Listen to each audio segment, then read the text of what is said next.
45-year-old outreach coordinator Monessa Fong is suing her ex-boyfriend, 33-year-old counselor Albert Chung, for injuries she received during a sexual assault. This is case number 112 on the calendar in the matter of Fong versus Chung. Parties have been sworn in. Judge, you may be seated. Sir, have a seat, please. Ms. Fong, you tell a very, very aggressive story about actions taken by the defendant, who was then your boyfriend. For some reason, which I'm sure you will explain, you decided that you didn't want to prosecute this case criminally. Is that right? Yes. When did this incident take place? January 27. Tell me what happened on January 27th. Defendant Albert Chen, he discovered that I was going to display clothes at a ballroom dance school, and he became very jealous, and he went with you? He insisted he had to go. While we were there, he took me into a storage room. He started screaming at me, calling me names. He also attempted to burn my clothes and burn my face using a lighter. In the storage room? Yes, he tried to injure me and burn my face. You managed to get free, according to your complaint, from the storage room. Is that right? Yes, there are people there, and people knocked on the door. He left, and when I tried to leave, he was there behind my car. And he got into the car with you? Yes, so I gave him a ride home. While I was driving, he blew anger at me. He punched in the windshield and tried to break the window. He also pulled the handbrake, tried to stop the car, and he yelled at me and tried to grab me out of the car. He said he wanted to die with me.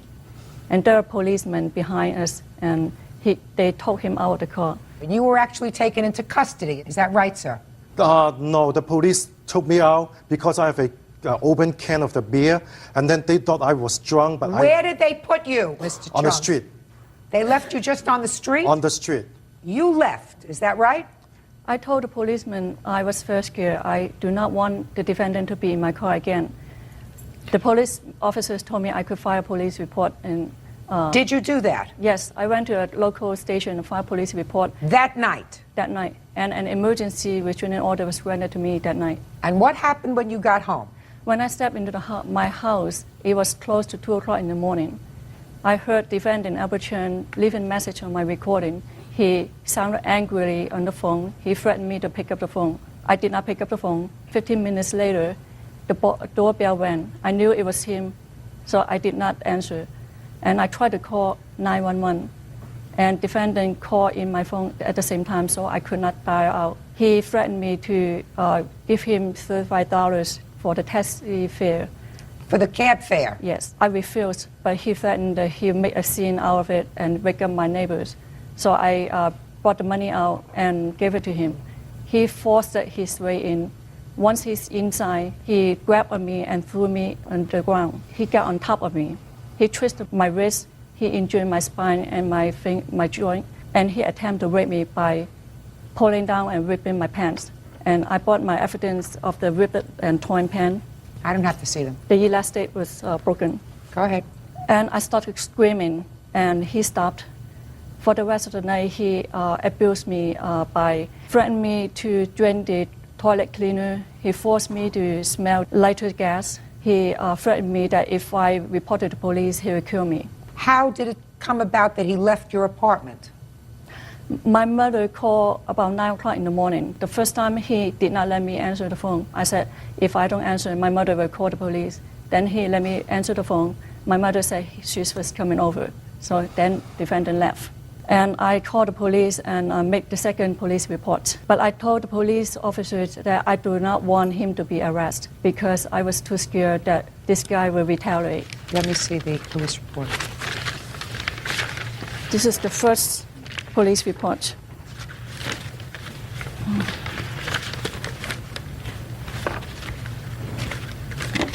This is the second one.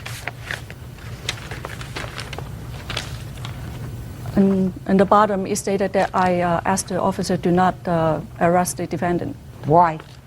Because I was too terrified. Then why do you come to court now, Ms. Fong? Because it's 4 months after, and also putting him in jail is very intense, that he will become very angry and retaliate. I also have the photos of the policeman talk on me. It was taken on my face that was injured, also on the damaged carpet, on the damaged closet door, and the damaged portable closet, and also the burned clothes. The policeman also took his lighter and burned clothes for evidence. All right, Mr. Chung, I have a couple of questions for you, sir, because I've read your answer. Now, there is no question that you did, in fact, pull the emergency brake. Is that right? Yeah, I did pull the emergency brake, the handbrake, yes. I want to mention why I need to pull the handbrake, because I told her to stop the car because I feel we were arguing in her car and she drives pretty dangerous. That's why I read your story. That's not a reason to pull a handbrake. Okay. She hadn't been drinking that night you had. You had an open can of beer, is that right? Right. Okay. So the police took you out of the car. And how long did you stand out on the street waiting for a taxi cab? Around like an hour and a half. And you were very angry at that time. Yes, I was angry. Then why did you go to her house that night? Because there's no question that you went back to her house. Is that right? Right. Now, you didn't live with her. I did not live with her. Then why did you go back to her house after being very angry? Listen to me, Mr. Chung, because I'm very smart. You tried to get out of the car. She wouldn't let you out of the car, according to you. You were so frightened of the way she was driving erratically that you pulled the emergency brake on the car, according to you. Is that right? Yes. The police came and rescued you. Is that right? No, they rescued you by getting you out of the car. Is that right? Right, that's getting me out. That's according to you. They rescued you by getting you out of the car. Now you're rescued. She can't hurt you anymore with the car. So, quiet. Excuse So, me. I'm speaking. Okay. So you're standing outside it for an hour and a half, and it's very late at night. And About very cold. midnight? And midnight. And very cold. And really, really cold. And freezing. you don't live with her. No. Then why don't you go home? Because... No, look at me. Why don't you go home? Because I was angry, and I heard she told the police I'm making trouble on her, and I was angry. I just wanted to go to her So home you were angry. Right. So now you arrive at her house after having had a little to drink, being out in the cold for an hour and a half, and you're very angry. And what do you do when you get to the house, Mr. Chung? I want to talk to her. What do you do? Did you call her and tell her you wanted $35 for a cab? Oh, I did. She gave you the $35 for the cab. Is that right? Right. Was the cab waiting for you? They kept waiting for me. And then you went back upstairs. Right. Why did you go back to her apartment? I was angry, and I know I was stupid. I go back to her house. So what did you do to her when you got to the apartment? I argued with her. Tell me how you argued with her, Okay. sir. I told her, how come she just ignoring me? And when the police come, she told the police just don't know me, something like that, just like her, just like friend. Are you telling me, sir, that you didn't put your hands on her? Oh, I never put my hand on her. No, he's lying. Real cases, real people. Judge Judy. Manessa Fong says ex-boyfriend Albert Chung injured her during a sexual assault. Manessa says Albert terrorized her over the course of 24 hours. How long did you stay there that evening? All night. Did she ask you to leave? She never asked me to leave. That's a lot of baloney, sir. That's baloney. Because even if you were only arguing with her verbally, she would have asked you to leave. She didn't ask me to leave. She let me sleep in her living room at the floor. She told me, because I am legally blind, I'm visually impaired, I cannot drive, and it was late, around like 2 o'clock, and she let me sleep in her living room, and next morning she woke me up, and then I left. But we Now- were arguing for a long time. Right. Right. Why do you believe that Miss Fong would have made 2 police reports if you had not threatened her?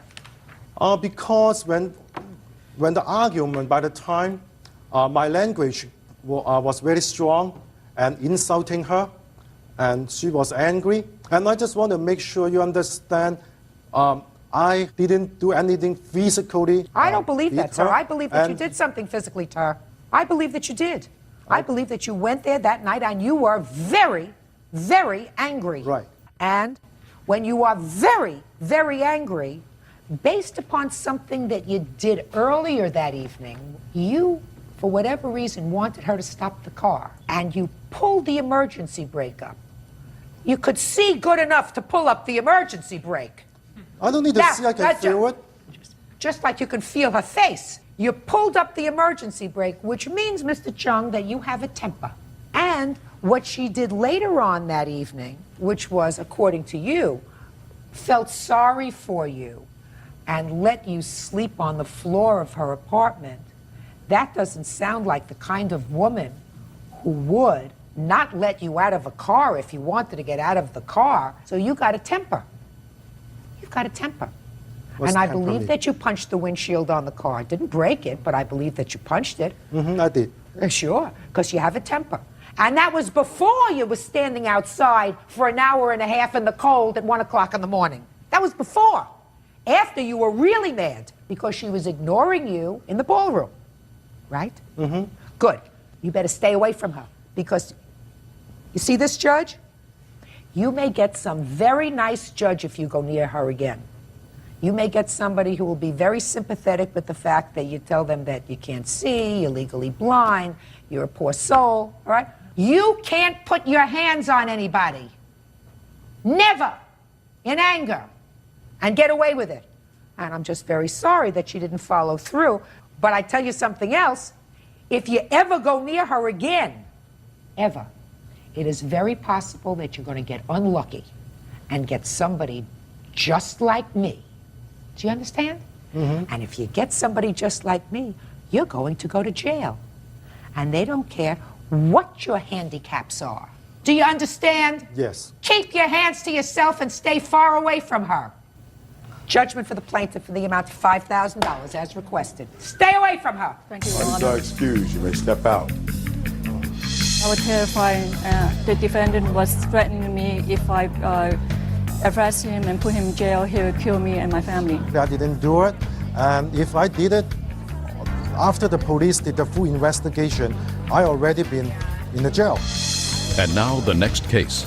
All parties in the matter of McCall versus Wilhelm, step forward, please. 71-year-old Bourbon McCall is suing his former friend, 32-year-old student Sandra Wilhelm, for unpaid loans and the cost of a car. Sandra says Bourbon's lawsuit is an attempt to keep her in his life. Mr. McCall, it is your claim in this complaint that you were romantically involved with the defendant and made a series of loans to her, including a car. Yes, ma'am. Then she broke it off, and you want your money back. Yes, Your Honor. When and where did you meet Mr. McCall? I met Sandra at a local pub that we both frequented Okay. When? sometime in March, Your Honor. And when did you make this first loan?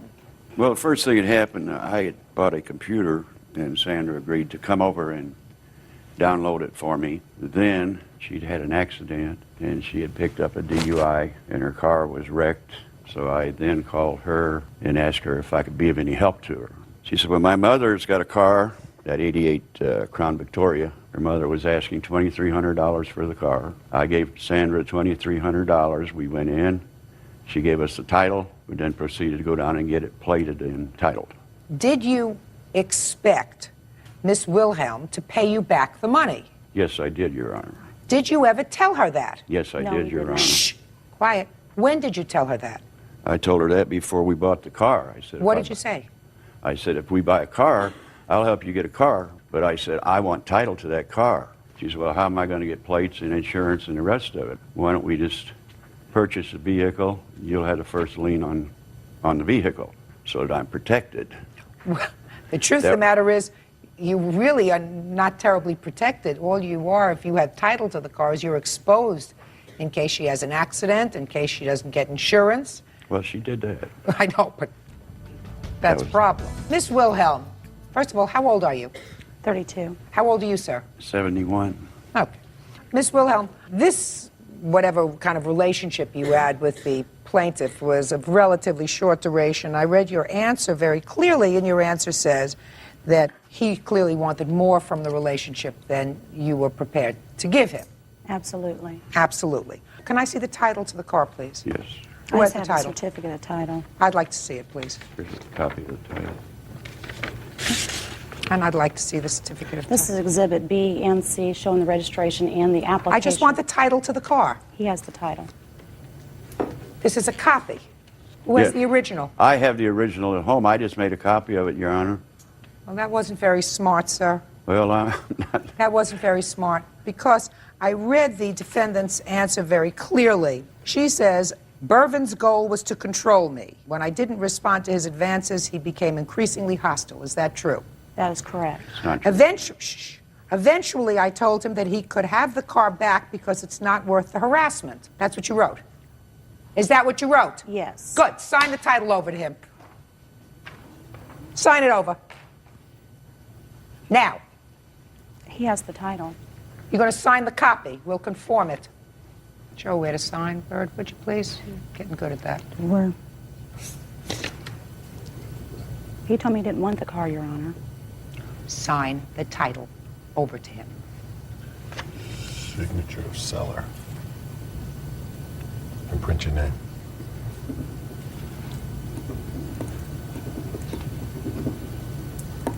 Now, give it to him, please. Thank you, Bird. Perfect. Now, let's get to the second part of your lawsuit is you made a series of loans to the defendant. When did they start? Started after we had purchased the automobile. That's not true. She just needed money time after time, and I felt like we were committed enough. We'd already committed that we would go to Texas once she got through her ordeal, and that she would move with me, take the kids. She wanted out of Indiana, so did I. She's 40 years your junior. Yes, I know, Your Honor. Very foolish. Yes, Your Honor. Very foolish. Do you have a promissory note, sir? No, Your Honor. You gave her money for a lawyer. Yes, How much money did you give her for a lawyer? $500. That's not true. You gave her money to pay her mortgage. $500. Did you ever get a note from her for any of those things? No, Your Honor. I was too involved. Well, you were too involved, and that's what you get when you're too involved. That's sir. right. You don't get paid for that. That's right. That's stupidity. Well, I said that myself to myself. Well, if you said it to yourself, unfortunately, you got to listen to me say it to you again. That's okay. That's her So this idea. was a lesson that cost you perhaps a couple of $1,000s. Miss Wilhelm says that you never gave her any money, I assume. Is that right? That's correct. Never gave you any money? No. I don't know whether I believe you that he never gave you any money. I sort of think he probably did. In any event, you knew each other for a total of maybe 8 weeks. In the 8 weeks, the plaintiff was out a substantial amount of money. I can't get you back all the money that you were out, sir, because I really feel as if you didn't have a contract with her with regard to these cash loans that you made to her, cash gifts that you made to her. But clearly, it was your intention to have a hold on the car, which was the largest amount of money that you turned over to the plaintiff, by having your name placed as a lien holder on the car. That is some evidence of a debt. That is why you got your car back. Do you understand? Yes, ma'am. Rest of your claim is dismissed. That's all. Parties are excused. 5-year-old homemaker Janelle Murray is suing her ex-boyfriend, 27-year-old construction worker Rule Johnson, for an unpaid loan. Rule says the money in question was payment for working on her house. You loaned the defendant $3,500. You knew him from a previous relationship. You want to tell me when you loaned him the money, what was it for, and where did you get it from? I loaned him the money in the middle of February. We had known each other about a year and a half prior to. We had been dating. It didn't work out. He couldn't commit. We reconciled at the beginning of the year. He came to me crying about the middle of February, indicating that his life was in danger, that if he didn't have this money, he would be hurt. I trusted him. At that point, he said that he wanted to make this relationship work. I took him for his word. He swindled me. Where did you get the money from? It was a tax debt that I owe. I took a loan out on my house. I just said it was a tax debt. What kind of tax debt? I owe the IRS money from cashing stock in. I took a mortgage out on my house. Do you have proof of that? Yes. He knew I was getting a loan for this money. He came to me right about the time it was about to fund. Let me see. Your Honor, that's false. I didn't know anything about the loan until after the fact. He had made an agreement with me, an oral agreement, that he would pay this back before the 15th. Just a second. Okay, and what date did he come to you in February? On the 20th. And what did he tell you that the money was needed for? I have no idea. He said that his life was in danger. I took didn't him for ask his him? word. I just saw that he was scared. And you gave him the money in cash? Yes. He indicated that was the nature of it. Your Honor, I do have a Just a bank second. account. I'm able to cash checks. Just a second. How much was the amount of your tax bill? $70,000. Okay. Go. Your Honor, this first thing I'd like to present this letter, actually, that I have. It shows A letter little- from what? It's a letter actually from the plaintiff. Shows a little bit of what her word is, and Your Honor, That's- I have that's- never mailed him any letters. Just a minute. it obviously has her. That's the original there, Your Honor, with her signature at the bottom. I can't read and listen to you at the same time. Okay, just show this to her. That really has nothing to do with this case. Absolutely nothing. Well, Has that goes nothing to to show do that with her the case. word really means nothing, to tell you the truth, Your Honor. This was not a loan. Well, tell me what I it had was, done sir. I work read for your her. answer. Tell me what it was. I had done work for her in the middle of last year. My brother as well was working with me at the time. He was my employee. And we had spoken with her, him and I, at the same time, were present to do anywhere from $8,000 to $10,000 worth of work on her home. That's a lie. Skylights, countertop, tile, Just a replace a second. double door in the front entry. Okay, so you had started to do some work on her house. That's correct. When did you start to do the work on her house? I believe it was July 24th or 25th. We worked there Of for 3 days. 2000? Yes. And how many days did you work there? We worked there for 3 days, Your Honor. Okay. On the third day, we had the job almost completely done, the portion that we were doing, and she said, I'll finish it myself. Had never given us any money for materials besides a $500 check. She had not paid us for our labor, Just a which I second. had to Wait, pay wait, my wait, employee. She gave you $500. A check, that's correct, and that Well, was the in check you July of cashed. 2000. Shh, I'm speaking. She gave you a check for $500, and according to you, you worked there 3 days. That's correct. Did you have a contract with her? But we had a verbal agreement. Did you have a contract with her? I did not, Your Honor. Okay. Because no contractor starts a job that says it's between $8,000 and $10,000. When you She do had a list. I'm speaking. When you do a contract, you say this item is going to cost this and that item is going to cost that. You don't believe that the work that you did in 3 days was $4,000. No, it was not, but subsequent to me accepting this job, I turned down numerous other jobs because I was going to be at this job You for have- anywhere from 2 to 3 weeks. You have proof of that? Not on hand, Your Honor. Well, that's your defense. That's your defense to this action. So you should have proof. Now you're telling me she just came home one day and said, I don't want you to work on this project anymore. That's correct, actually, Your Honor. A few days before that, she had told me that she loved me and wanted to be with me. We went to her house that evening. My brother and I spoke with her on doing this work. She had a large list, pulling out bushes, skylights, numerous work around her house that she had just purchased. We told her, well, okay, we can start in a couple of days. We came by on the Monday of the first part of the week. When we showed up, we asked her to open the garage door so we could unload So you materials. didn't have another job right then? No. I You're- told her I could be there on Just- Monday. Just a second. So you were free immediately? No, I My told her I could statement help was her you out. were free immediately. She spoke to you the week before. You were able to start that Monday. So you were free. You didn't have any other commitments. At present, I did not at hand. She had asked me first. I had other jobs that I went to. That's the main reason why. No. My question was, and your response is, you had no other commitments that prevented you from starting her job immediately. No, I did not. Okay. My father had just passed away, so therefore I was still grieving from his death. I had been taking care of him for the first part of that year as well. Mr. Johnson, pay attention to me. This is about money. This is not about I your have a bill father's here as well unfortunate that I normally demise. write up for customers Okay? that I work Now, for. don't you understand when my mouth is moving? There's only one voice that I hear. To apologize, Your Honor. Good. Now, if you felt that she owed you money in July of 2000, why didn't you sue her?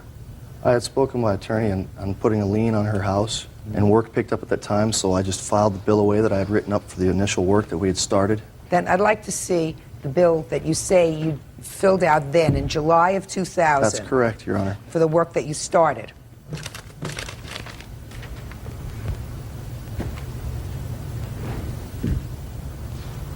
I do believe there's a legal term for this called a quantum merit, Your Honor. You didn't do $4,000 worth of work in 3 days. I know what the legal terms are. Quantum merit means that you are paid for the work that you do. That's correct. This is not the work that you did in 2.5 days. She gave me a check for $500, that is it. Pay attention. This is not the work that you did in 2.5 days. That's not what your answer is. Your answer is that you gave up other jobs because you had a job that you thought was going to last several weeks. That's your correct. defense. That's correct. So what are you showing me this bill for? For $4,000? That's the work that we started doing. Halfway through that, she decided to tell us, and I'll finish the job myself, because The first day we arrived on the job, she had a new boyfriend there. Your Honor, the Okay. reason that I... Did you remove the countertop? That's correct. Did you install a new countertop? That's correct. One Okay. out of three. What do you mean 1 out of 3? There are 3 countertops. He installed one, gouged the second one, and left the other one standing That's in my false, garage. Your Just a Honor. second. Is it there? I paid somebody else to correct the job. That's false, Your Honor. There was one section left not put in, Your Honor, and that was the sink side, and that was the day that she asked us to leave. She would finish Did the you tell job him to leave? herself. I fired him because he verbally assaulted me. What did he say? That's He false, quoted Your me Honor. that the job would take 3 days, cost about $800. We're talking tile on the floor, kitchen countertops, and a kitchen sink. The initial job that we had quoted, it was just the surface. On the third day, Not to my the stove countertop. was still not put in its place. The countertops were, my kitchen was not functionable. He kept verbally assaulting me, making rude that's comments false to again, me. Your Honor. Please I don't want to hear interrupt any me. interruptions. That's a lie, Your Honor. Please don't interrupt. That's a lie. That's a It is pure not lie. a lie. Out. Him. Out. And the next time somebody speaks, I'm going to resolve this case. It's not going to be to their satisfaction. She's a liar. That's a lie. Do you understand what I'm saying to you? There is not to be any discussion between the two of you, and you are to respond to my questions. That's the way I run a courtroom. If you don't like it, go somewhere else. Real cases, real people. Judge Judy. Janelle Murray says ex-boyfriend Rule Johnson owes for an unpaid loan. Okay. You fired them. Yes. Did he leave a sink there? No. I bought my own sink. Okay. That's false as well, Your Honor. Show me the bill. I don't have the receipts. I had given them to her at the time. You're a contractor. Contractors have bills. Can I see it, Checks. please? Did you buy a sink set, faucet, and plumbing? I did not. That was to install her old faucet and plumbing with You the didn't new do that. sink. Just a second. You didn't do that. No. That was when she called us. Just answer my question. You didn't do that. No. And you didn't buy the sink. Yes, I did, Your Honor. That's Sure, false. and yet you have no proof that you bought a sink, right? I've got my witness, which you asked to leave the courtroom. Yeah, because he has big mouth. He doesn't know where he is, and he's not coming back. Well, when the plaintiff lies, I mean, it's only fair to stand up and say when somebody's a liar. Judgment for the plaintiff in the amount of $3,500. That's how I resolve a case when you have a big mouth. Thank you. Fine. Have a nice day, Your Honor. You may step out. She couldn't accept the fact that she couldn't have me. He's obviously very full of himself. She's been obsessive after my brother. She's stalked him. Ladies, fair warning. She's a crazy lady. Pretty faces and money don't mix. And now the next case. All parties in the matter of Gilbraith versus Brown. Step forward. 30-year-old electrician Steve Gilbraith is suing his ex-wife, 30-year-old food care supervisor Kristen Brown, for an insurance settlement she received when their marital home burned down. Mr. Gilbraith, you and the defendant had been married. Yes, ma'am. You are now divorced. Yes, ma'am. Your claim has to do with some property that was in the marital home. The marital home was destroyed by fire. The defendant was reimbursed for losses in that fire by insurance, and you want to be paid for the stuff that was in the house that belonged to you. That is correct, ma'am. Okay. So now I need some dates from you, sir. When were you and the defendant married? We were married October 7th, 1989. Divorced October... Sure, just a second. I'll ask the questions. When did you separate? Late 97, 98. Do you remember the month? I believe it was in January. Of 1998. Eight. And when you separated, you were living in the home that burned down? At the time, yes, and then I was asked to move out. No, just a second. Just answer the question. Don't volunteer. Never volunteer. At the time that you separated, you were living in the house that burned down. Yes. The divorce became final when? On October 29th, 99. Almost 2 years after you had separated. Yes. And 1 month later, the house burned down. That is correct. After the final divorce. That is correct. Now, what property do you claim, sir, was left in the house when you moved out in January of 1998? There were personal belongings of mine that the defendant had agreed that I could keep there. You volunteering information again. I said, what property did you leave in the house? This is a list of everything, Your Honor.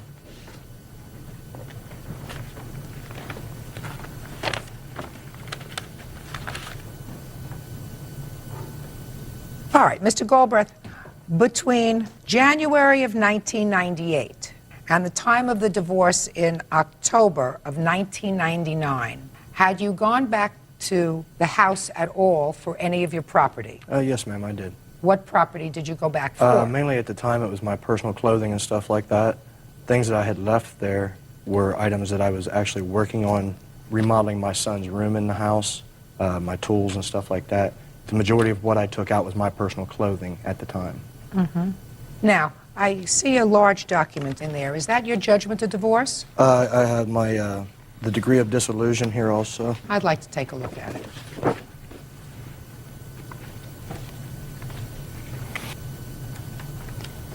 This says that at the time of your divorce, you and your wife had allocated all property that belonged to each of you. That's correct. And your judgment of divorce says that at the time of this agreement, you have decided whose property belongs to whom, and whoever has physical possession of that property now is the owner of that property. Did you know that? Yes, ma'am.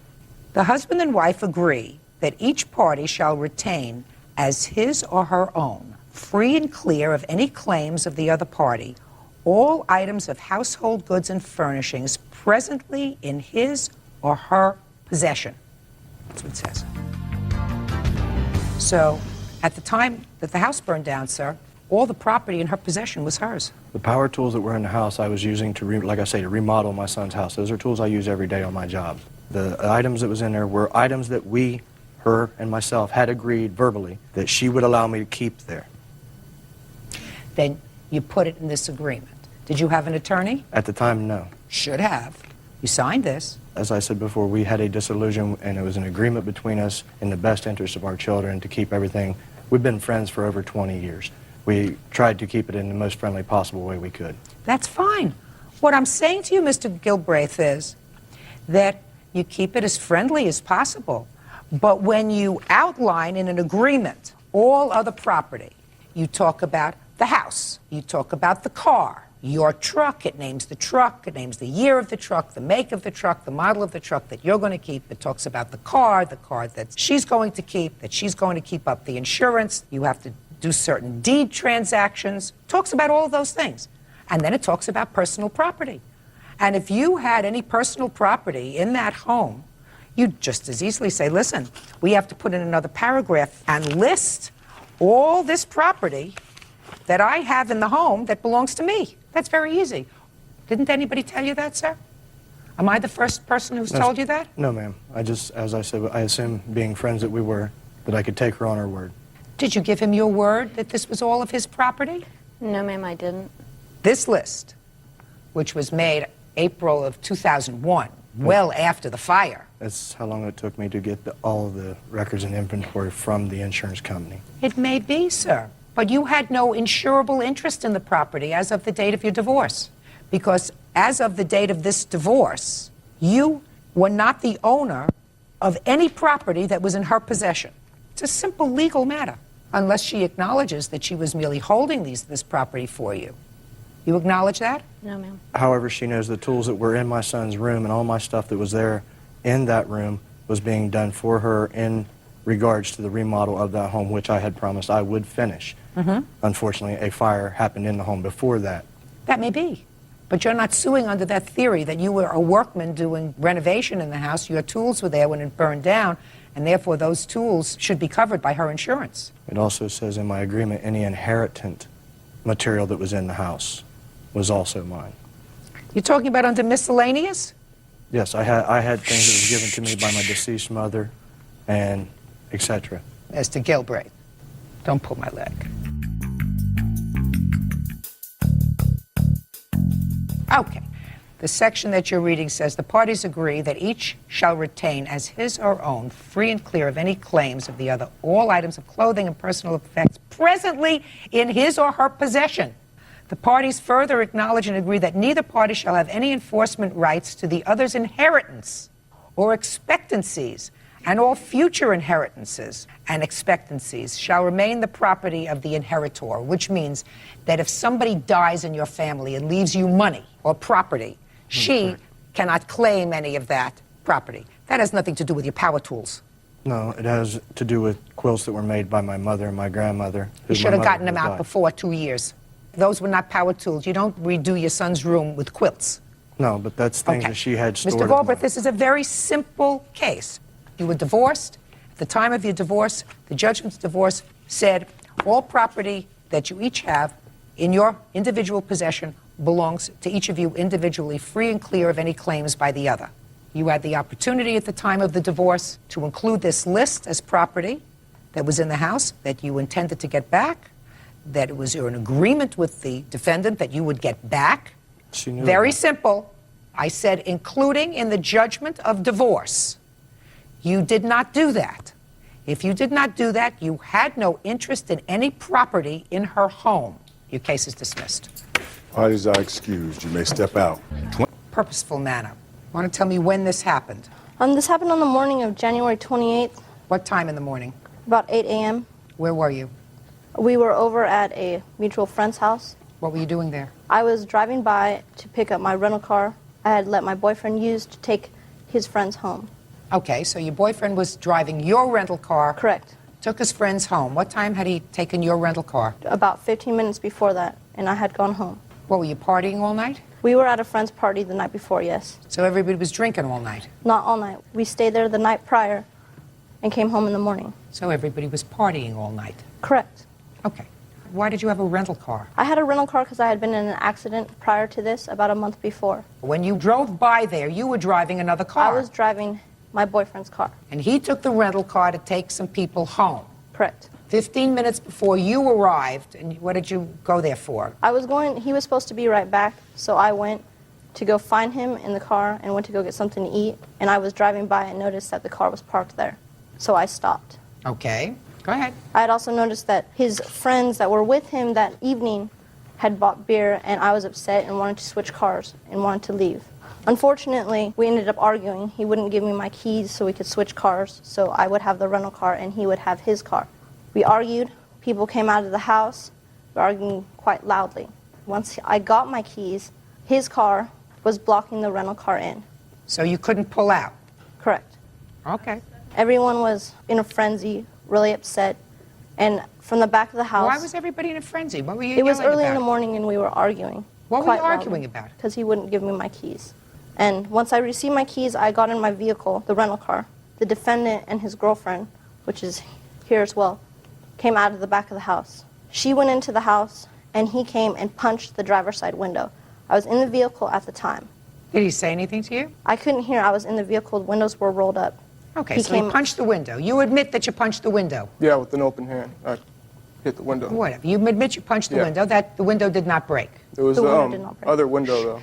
The window didn't break. No, I hit the Okay. passenger window, though. Go ahead. I'm sorry, but he hit the driver's side window with his fist. Whatever. And It didn't break. No, that's correct. Okay, so continue. He stepped back, picked up a bottle, and threw it against the driver's side window. Fortunately, it did not hit the window. It hit the side panels, causing them to chip and causing both the driver's side and the driver rear side to chip as well. I have pictures. With one bottle, it caused damage on two It was sides? it was like a 40-ounce bottle. There's bottles all over the yard there. Well, let me see where you say this one bottle caused damage to the car. I have 3 pictures of the same. It's driver's side. It hit the panels in between the front seat and the back seat. Oh, I see. I also have a detailed invoice and an estimate on it as well. Sorry. And you saw him throw this bottle? Yes, I was in the driver's side, sitting in the car. Okay. Okay. Ready? Well, I was sleeping over at my friend's house, and my brother came to wake me up to drink. I guess they'd been partying all night. He wanted me to drink with them. It was about 7 in the morning or so, and I didn't want to get up. I was tired. I was woken up a few more times. A couple of my friends woke me up, people that lived there, telling me to get her out of there. She was in the driveway, roasting her tires and yelling and screaming. Woke up everybody, all the kids and everything. And after about 45 minutes, everybody bothering me to get her out of there, I finally got up and went out there and asked her to leave, and she flipped me off, and then I hit the window, and then she backed out and left. And I guess, from what I understand, before she got there, she had wrecked the rental car because she was driving drunk, and then she walked home and got the other car, and my brother had came over in the rental car because she left after she wrecked it. That was pretty much it, and then she left. And this guy was there with them when they were drinking and partying all night. I believe they were drinking and partying all And night. he offered to give her a ride home in her car because she was very drunk, and she pulled a knife on him, so he left. That's pretty much it. So, Either one of you two people outside at the time that the defendant she was out. Shh, I'm not finished. That the defendant hit or punched the car window. Yes. Step up. Go ahead. When I was there, I went inside after when he Look went at out me. to try. Look at me. Don't look over To there. try and get her to leave, and I heard yelling outside, so I went outside again, and that's when I seen him go up to the car and I guess ask her to leave, and then I seen him hit the right side passenger front seat window with his palm, And then what did you see? and then I seen her exit. Exit where? She left. What time had all the people arrived from the party at your house? Well, it was a friend's house, maybe around 6:45, I think it was, because I was supposed to get up and leave at 8, and I remember everybody just coming in. It was real chaotic. Let's talk about before she got there. It was when, probably, yeah, about 6:45, 7. And who brought the beer? I'm not aware who brought the beer. I do know that his brother came in and asked if he wanted to drink, but I'm not sure who brought the beer. How much beer did they bring? We didn't even see the beer. I didn't ask you what you saw. Sorry. Yeah, We don't know. that is correct. I did not see any beer. They just asked if he wanted to go drink, and he declined. His brother left. So you didn't see any beer? No beer around? No, I did not see. When they were waking me up, they had beer. I didn't see how much beer mean- there was. They had beer in their hands, but But other than that, I didn't did not see see a boxes of beer 12-pack or or anything. anything like that. Yeah, I did not see any other beer. Did you see any beer bottles? I think there was one or two in the recycling bin that had been there, but I mean, nothing. There wasn't bottles strewn all over the driveway or anything like that. Is his brother still your boyfriend? Yes, he is. This has caused a lot of problems between us and family issues as well because we both live with his father. Where's your boyfriend today? He's in the audience. Was he present when his brother threw the bottle? Yes, he was. What's his name? Seth Bulkey. Seth Polkey. Step up. Real cases, real people. Judge Judy. Mary Carrigan says her boyfriend's brother, Jason Bulkey, damaged her rent-a-car in a fit of rage. Jason says Mary damaged it herself when she was driving drunk. Would you state your name? Seth Bulkey. Would you swear him, please? Raise your right hand. Do you swear or affirm to tell the truth in these matters? Yes. Take your hands out of your pockets, please. Were you present on the 28th of January of this year when this incident occurred? Mm-hmm. You have to answer yes or Yes. no. Did you see your brother throw a bottle at the car? Yes, he did. Where did he get the bottle from? On the ground, or he brought it out. I don't know. But you actually saw him physically throw Yeah. the bottle at the car? Mm-hmm. Thank you. You may be seated. I have estimate here for $500, which is the $500 deductible judgment for the plaintiff. That's all, $500. Parties are excused. You may step out. Her acting crazy happens all the time. I try and stay away from her. I just didn't want to become another one of his victims. Don't drink and drive. And now the next case. All parties in the matter of Camna versus Seaman. Step forward, please. 20-year-old general contractor Jason Camna is suing former friend, 21-year-old cook Nicholas Seaman. Jason claims Nicholas took his car without permission and was arrested for driving under the influence. Mr. Kama, you and the defendant were friends, according to your complaint. One evening, he came to your house with his girlfriend. You say he got quite drunk. His girlfriend left. You let him sleep on the couch. You woke up the next morning, found him gone with your car. You got a call sometime later from him indicating he had been pulled over, was charged with driving while under the influence of alcohol, spent the night in jail. Car got a little trashed. Your car was now in the impound. You want from him the money that was spent to get the car out of impound, to clean up from where he threw up all over the car, to fix the damage that he caused when he crashed into something, etc. You want all the money that you spent as a Correct. result of him taking the car. The defendant says that he had permission to take your car. And as a matter of fact, you asked him to take your car. Is that right? Yes, it is. Because you were hungry at 2 o'clock in the morning. He took your car, and it's all your fault because the car did not have updated tags. So the car was pulled over. As a result of that, he was arrested because in addition to your car not having tags, you also caused him to be intoxicated. You caused him to throw up in front of the officer all over your car. You did that too, right? Correct. And therefore, it is not his fault, and he shouldn't have to pay anything. Right. I should burden the expense. That's his position. Convince me. Okay, Your Honor. I figure for the last 3 to 4 months. Let's start with, I got to his house with my girlfriend. All right, well, I got to his house probably around 10:30, and I probably had, over the whole night, probably about 6 beers. After the fifth one, who remembers? Yes, go ahead. I still knew perfectly clear what I was Go. doing. I went to Taco Bell because he asked me to go to Taco Bell. We were kind of hungry. After you have a few beers, you do get kind of hungry. Just a second. Your girlfriend left. She had already left. She left about 11:30. Is this your girlfriend? Yes, it is. Marina. Perfect. Step up here for a second. How old are you? 18? Was it your intention to spend your evening with your boyfriend? Yes. Did you leave him at Mr. Kama's house because he had gotten a little intoxicated? No, Your Honor, I did not. Why did you leave him at the house? It was getting late, and I wanted to go home. It was about 11:30, 12 o'clock when I left. Right. Nicholas had not been drinking yet. Jason, by the time we had got there at 10:30. Just a second. If you wanted to go home, why didn't your boyfriend drive you home at midnight? He was going to stay with Jason. Was that the plan, or was that the plan once you got there? No, that was the plan. He was going to stay at Jason's house that night. Okay, and he hadn't been drinking at all? No. Go ahead. And by the time that we had gotten to the house, Jason had already had alcohol in him. So Jason was drunk? Yes, and the reason why I left at 11:30 is to go home because it was getting late and Jason was being rude to me because he was drinking. And I didn't want to put up with it, so I left to go home. Jason was being rude to you? Yes. Was he being rude to you in front of your boyfriend? Yes, he always He has. does it quite. Go ahead. He does it quite frequently, Your Honor, actually. Really? Yes. Then why would you put your girlfriend in a position of going to his house for even a minute while Jason was drunk and being rude to your girlfriend? Your Honor, I'm not asking you a thing. Well, honestly, I've been really, really good friends with him throughout the past year and a half. Wonderful. And how long has she been your girlfriend? 5.5, 6 years, off and on. And he was being rude to her that evening? Yes. Did you hear him being rude to your girlfriend? Yes. And what you do is you say, I'm going home with my girlfriend. You couldn't drive, is that right? You have no license. That's right. Is Your that Honor. right? And that's a result of driving while under the influence of alcohol? The reason I had my license suspended was because I had too many tickets. And actually, Tickets for what? for speeding. And I was just... I'm not finished.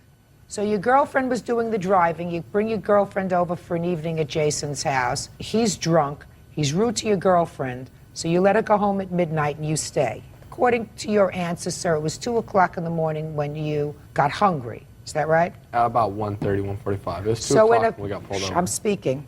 And according to your girlfriend, you had had nothing to drink before she left. Is That's that right? right. So in the span of approximately, according to you, an hour and a half, you consumed 6 beers. Yes. Yes, Your Honor. That's a lot of beers in an hour and a half. That's true. So you were pretty drunk. Yeah. When I Now- was pulled over, I was. At the time, when I left the house, I could still walk perfectly straight line. Okay, so you get pulled over, and you ask for your license. You got a suspended license. There were no tags on the car. Tell me about what happened when you threw up in the car. I Well, want to hear all about that. I figured it was probably just my nerves. I Tell was me about really, it. really The police nervous. officer pulls you over. When the police officer pulled me over, he comes to the window and he asked me whose car this was. I told him it was my friend Jason Kamnas. And I said it wasn't even 2 blocks away from the house where I got pulled over. When I left Jason's house, there was a cop parked right in the I front. don't care. I want to know when you threw up in the car. Okay. After he came, he took down all my information and went back to his car. He was going to write out a ticket. He had a ticket in his hand for driving while suspended and uninsured, which I have right here, I don't need with it. no tags. I don't need it. And when he comes back is when I really started getting nervous, and I did get sick. In the car. In the car. That's So when he placed you under arrest. That is when he placed me under arrest. I asked him to Perfect. place You me have under arrest. all the estimates? With me, I have the Well, I only towing. want to know what's with you, sir. That's your Yes, proof. I've had an estimate given. What was the damage on the car? The damage occurred to the driver's side front and on my parents' house where the car was parked. When you back down the driveway, you need to back down at an angle, kind of, and if you crank the wheel too hard, the front end will hit the garage. And it hit the garage and took a chunk out of the 2x6 that surrounds the garage and put a nice little dent in the front. Your Honor, Yes. I remember this whole night clearly. And Every single thing I said to the officer, everything I did the whole night, and I do not remember hitting that garage once. That's too bad. I don't know where this came from. That's too bad. And the dent in the left front bumper, he ran into his brother's car about a month ago on the right rear side, and he did not remember running into the car either. That's what he told his brother. Why weren't there tags on the car? Because I couldn't pass the Department of Environmental Quality. What kind of car is this? It's an 83 Dodge Rampage. Uh-huh.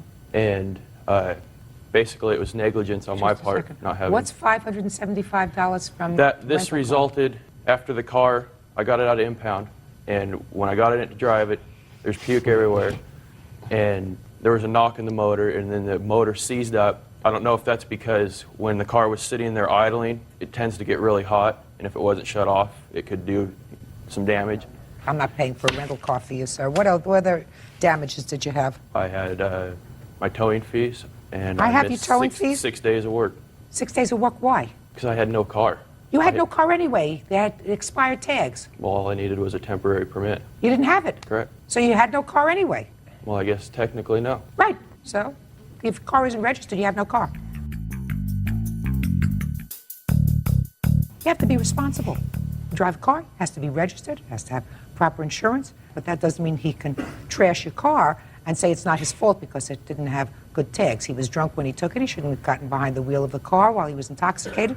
He's got to pay for certain basic fees. If you had had the car cleaned and detailed, I would have charged him for that too. Your Honor, I offered to clean the car first thing the day I got out of jail. I apologize for everything. We went there to go get the car out of the impound, and we got almost completely there, and we had to turn around because his license was expired. And So you I got don't in the think car he had anyway. insurance. Who was driving? Me. She was. I had just taken, we were just getting ready to take Jason to the impound so he could get his car out, and he said, wait, I cannot go. I don't have insurance and I have an expired license. So he had no car anyway. So who cares whether he rented a car? How did they rent you a car? Well, the fact of the matter is I did have insurance. And a How did valid they driver. rent you a car if you had an expired license? It was not expired. What was it? It was valid. It was a valid Oregon driver's license. Your Honor, he stated clearly to me that it was not it was already expired. And that he had no insurance. Well, in order to rent a car in the state of Oregon, you have to have all the proper I would say so. That's really interesting. insurance. That's really interesting that he was able to rent a car. Who knows? In any event, he owes you $243.50. Judgment for the plaintiff. That's all. Parties are excused. You may step out. Order. All rise. Your Honor, this is case number 471 on the calendar in the matter of Livingston versus Joseph. Parties have been sworn in, Judge. You may be seated. Folks, have seats, please. Mr. Livingston, you are a plumber by trade. Is that correct? Correct. And Mr. Joseph, you are a carpenter by trade. That's correct. According to your complaint, Mr. Livingston, the two of you didn't get along very well. But there came a time when you claimed that Mr. Joseph assaulted you. That's correct, Your Honor. And on what date did this incident occur? February 11th of 2000. When had the difficulty between the two of you started? The difficulty started prior to that job on another job. So you knew him from before this job? Correct. So when you found yourselves working together on this project, that wasn't a happy time? No. Now tell me what happened on February 11th. February 11th, I arrived on a job site approximately 10 after 8. When I walked in, I was confronted by him saying that I had left the driveway open for you, but I guess you're going to wear the skirt today. And I ignored it, turned around. What does that mean? I guess you're going to wear the skirt. It just that I'm a wimp or a wuss. And approximately 10:30, I heard from the other side of the shear wall, was about 17 feet away. What's a shear wall? A shear wall is a wall between another room and it's half-inch plywood. He was up on the top of the railing and he was shooting down at me with a nail gun. And I have, Your Honor, the evidence of what a nail gun looks like. This is the type of nail gun that could maim or kill Is me. that the nail gun that of a similar type that he was using on Correct. that day? Okay, go ahead. And as that shot at the wall, a rack of these nails can be shot off in about 7 seconds. I had then come around the wall. He was standing there with an evil grin on his face, looking down at me. I called him very obscenity names, and I said, "Why did you shoot that nail gun at me?" Then he says, "I'm going to come down there and kick your..."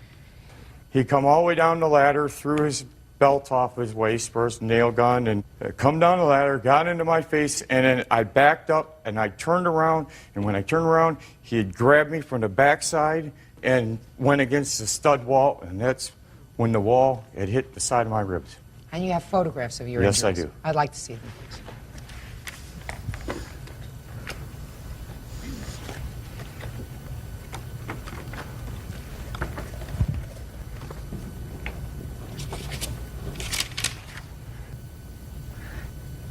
Well, I can't see anything around your midsection, sir, because you have a girdle on. That's for the broken rib. That's a pressure bandage. All right. Do you have a hospital report? Yes, I do. I'd like to see it, please. If Your Honor, if I may call my wife, if we could, for all the pain and suffering and... Not necessary, sir. Just show me the hospital report. It's right there. Give her the whole packet. Them are all the correspondence with the hospital.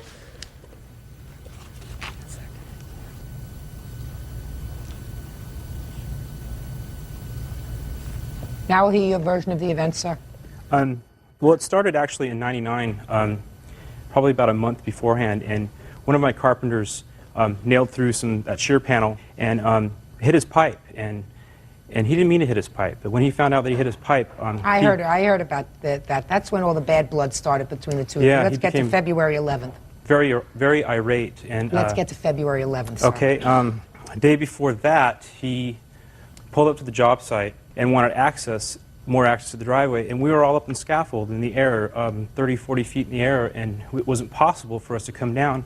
He became irate and red-faced at that time, took his car, slammed it in reverse, and backed up, missing my vehicle by inches. This is from other people like Matt. All right, he who heard missed this. your car, didn't hit your car, missed No, your car. he missed my car, came in and cussing and So screaming. he didn't have access to get his truck in there easily the day before, so he was angry. He was very angry. Okay, so now let's get to February 11th. Okay, February 11th. He came with an attitude like he did the day before. So he was angry. Yes. I did shoot the nails. I know you did, that's what you said. Okay. You said you shot the nails, and not only did you shoot the nails, but you said something to him when you were shooting the nails. According to you. Yeah, I was jokingly trying to encourage him to get out of the mood he was in. When I said dance, pipe boy. And, Right, that's what you said. And that, Mr. Joseph, is what, quite frankly, pardon the pun on words, put the nail in your coffin. Okay. I'm going to tell you why. Because there had been, evidently, bad blood between the two of you. You knew he was angry. You were not trying to cajole him into a better mood. Did you think that by pointing that gun and shooting in his direction, although not at him, that you were going to make him feel better by saying, dance, pipe boy? Did you think you were going to make him feel better? May I respond in defense? 2 weeks prior... I want you to answer my question. Did you think that you were going to make him feel better by shooting the nails from that gun in his direction and saying, dance, pipe boy? I honestly did, because he always is joking around with everybody on the job site. But he wasn't joking around with you that day, sir, because you say right here in your answer, Mr. Joseph, it was evident that he was in his usual hostile mood. I was trying to change his mood. By shooting? Yes. By shooting those things in his for direction? joking around with him. May I defend myself? Because 2 weeks prior to this, I was building a water heater platform, and I was having trouble reaching a nail, so I handed him my nail gun, and he took the nail gun and pointed it at his coworker's head. Matt Taylor was my witness to this. Yes. And he pointed up to his head, so if he's saying that it is so deadly of a weapon, why is he pointing at this gun that was live to the head of someone? When I shoot a nail gun during the day, people walk behind the walls all the time when I hold it up close. I was 35 feet away. There was nowhere for the round to get him at all. He was in perfect safety. Actually, I thought he was in the garage. He was in perfect safety. You couldn't have thought he was in the garage, sir, because your statement, dance pipe boy, was directed to him. He was the only pipe boy around. I knew he was in the general vicinity, and I knew he could overhear me when I said that. Oh, Mr. Joseph, come on. You precipitated this altercation. You started this altercation. Real cases, real people. Judge Judy. James Livingston says co-worker Douglas Joseph body slammed him. Douglas says he was only playing. So now you've shot this nail gun in his general direction, although not according to you at him, and words are exchanged. You're up on the second floor, correct? That's correct. He's on the first floor. Did he come up to the second floor where you were at? No, ma'am. No, the answer is no. Did you exit the second floor and come down to the first floor? Yes, ma'am. Why? Because he was calling me down. He was calling me down with profanity and telling me he was going to kick my ass. So that seems like a perfect time for me to stay where I am. Somebody is threatening you. Somebody, I mean, I see the way you look. I see, how old are you? I'm 33 years old. How old are you? 38, Okay. How much do you weigh? 162 pounds. How much do you weigh? 250 pounds. So it seems to me you don't have much of a risk from him coming up to you and beating you with his plunger, right? Right. So you come down from the second floor because he was calling you names. And what happened when you came downstairs, Mr. Joseph? We did stand toe-to-toe, and he was blurting out vulgar language at the whole time. And I said, "You're not worth going to jail for." I turned and walked away, turned my cheek and walked the other way. And he blurts out, I can't even say it on TV, or he's bleeping things. But I became angry at that point when I turned and I went to push him. And as I pushed him, I tripped and fell on this hardware that he was mumbling about. And he jumped on my back and started choking me. And so... So you went to push him. I went to push him, And but I fell. no, you went to push him. That's not what you said. You said you went to push him, and as I did, I fell. Right. Then you're down on the ground, sir? Yes, ma'am. You're down, flat down on the ground. I'm down on my knees and my hands. And what happened? He jumped my back and started choking my neck. I couldn't breathe. Yes. So then I feared for my life. I grabbed his sweatshirt, and I couldn't breathe, so I tried to erect myself, and I pushed his back into the wall. And at that point, I gained control. And I put him in head and arm and around his body, and that's it. No punches were done. Well, he was injured, sir. He had a fractured rib. Yeah, Dewey, the electrician, told me he was loading his four-wheeler and broke his rib doing that. He told me. Don't tell. I'm not interested in what somebody else told you, sir. That's hearsay. That's hearsay. Now, he went to the hospital on the 11th. What's 16:45 hours? That's 4:45 in the afternoon. May I introduce Matt Taylor? He's my witness. I saw the argument in the morning. You saw it from the beginning, Mr. Taylor? Yes, I did. I saw him. Where was Mr. Joseph? He was upstairs with me, second floor. And did you see him with a gun similar to that in his hand? Yes, I did. Did you have any conversation with him, Mr. Taylor, prior to him pointing the gun downward and shooting off a round? No. He didn't say to you, look what I'm going to do, or I'm just fooling around? No. How many rounds did he fire off? 3? When he fired off those rounds, did you see the plaintiff? No, I didn't. He was behind the shear wall. Did you ask Mr. Joseph what he was doing? No. Well, wouldn't that seem like a logical thing to ask? I knew that I knew Mr. Livingston wasn't in any danger from That's not what I asked you. You saw the defendant shooting off rounds of that gun in a way that was not meant to do any business that you were there to do, right? Right. Well, what did you think he was doing, sir? I thought he was messing around. Messing around with what? A nail gun. Messing around how? Just look at me, sir. Messing around how? I don't know. What do you mean you don't know? Well, I didn't know what he was doing. He was shooting off the nail gun. I knew he was messing around with the plumber. Okay, so you know he was messing around with the plumber with the nail gun. Yes. Yes, sir. There we go. So after he shot off 3 rounds with the nail gun, what did you hear him say? I heard him say, "Dance, pipe boy." Now, you were on the second floor. Do you see how quietly you said that to me, "Dance, pipe boy"? I want you to use your voice, Mr. Taylor, and in a voice that replicates how Mr. Joseph communicated "Dance, pipe boy" to the plaintiff. I want you to tell me how that sounded from the second floor. Let's hear it, Mr. Taylor. He said, "Dance, pipe boy." You want me to put you up on the second floor and see if I could hear that? with all the other noise that's going on in a house that's being renovated? You want to try that one more time? He said, dance, pipe boy. That sounds more like it. Judge Judy continues in a moment. You came downstairs and took off your belt to fight. Negative. Oh, yes, you started it. And whatever happened after that, you deserved it. Real cases, real people. Judge Judy. James Livingston says co-worker Douglas Joseph body slammed him. Douglas says he was only playing. And when he said dance pipe boy, see how you laughed and you smiled when you said that to me? Did you smile? No, I didn't. You didn't smile. Did you laugh? No. Was he laughing? No. Wasn't? No. And then what did you see, sir? I saw Mr. Livingston come out from around the corner, and for a while he was taunting Doug, you know, lots Cursing of at verbal him. abuse, cursing at him. Cursing at him. And then I saw Doug he went downstairs. Did he go downstairs by ladder? Yes. And did he put down the gun before he started to descend the ladder? Yes. And what about his tool belt? He took that off. He took that off when he got down there. Did he take that off as soon as he got down from the ladder? No. So he was wearing it. Yes. And when did he take off his tool belt? The second time he went down, when... Second time? Yes, ma'am. Tell me about the first time he went down. The first time he went down was after Mr. Livingston started calling him a bunch of names. He went down, he said that it wasn't worth it, came back up, and then Mr. Livingston started yelling at him some more, and he went back down, and then he took off his tool belt. May I respond in defense to myself?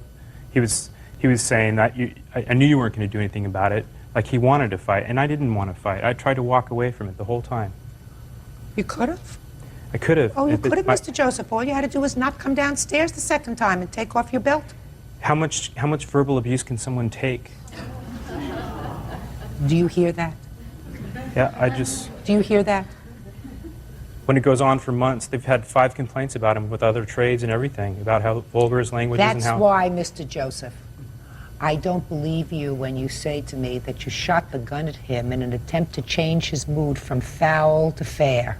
I don't believe you. What I think you wanted to do was just give him a good one. And you not only shot this gun at him, which could place him at risk because, let's say, it happened that one of those nails hit another nail, hit a pipe, ricocheted, caused some damage. You would have been very sorry that that happened. You would have said it was an accident. I didn't mean to hurt him. But bottom line was, you started it. And whatever happened after that, whatever foul language he was using, whatever names he was calling you or your mother, whatever he was doing, you deserved it. So you didn't come down once. So you didn't tell me that. You actually went upstairs without taking off your belt. According to this gentleman, you came downstairs and took off your belt to fight. Negative. Oh, yes, you did. You took off your belt in order to fight, because otherwise there is absolutely no reason for you to take off your belt. You didn't do it the first time. I believe I did do it the first time, actually. Not according to your witness. According to your witness, he said you went up the first time, right? With the belt. Came back upstairs with the belt. Didn't take the belt off until he came down a second time, right? Right. You've been most helpful. Sit down.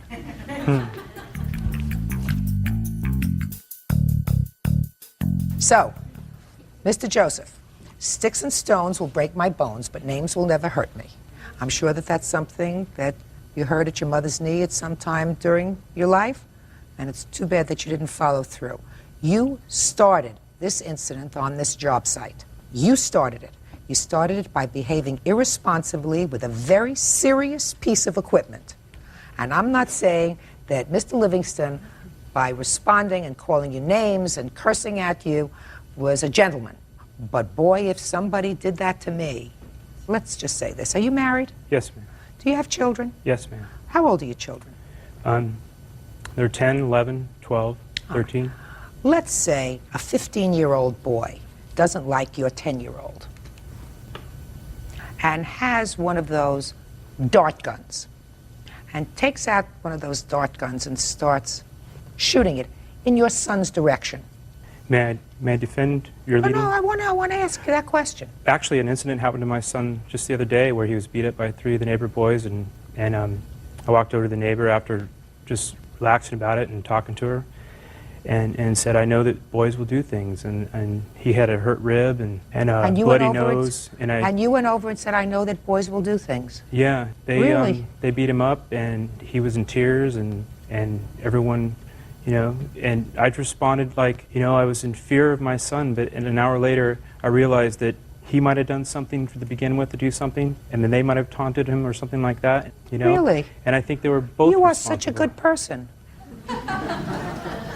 Somebody did that to one of my kids, boy, even joking around. I wouldn't like that, would you? Not at all. Not at all. Not at all. I admit that I was angry at first, but I waited an hour and a half. Well, you calm down. Yes, ma'am. That's what you should have done. Yes, ma'am. So you got to pay for that. Yes, ma'am. Good. Judgment for the plaintiff in the amount of $5,000. That's all. Parties are excused. You may step out. Order. All rise.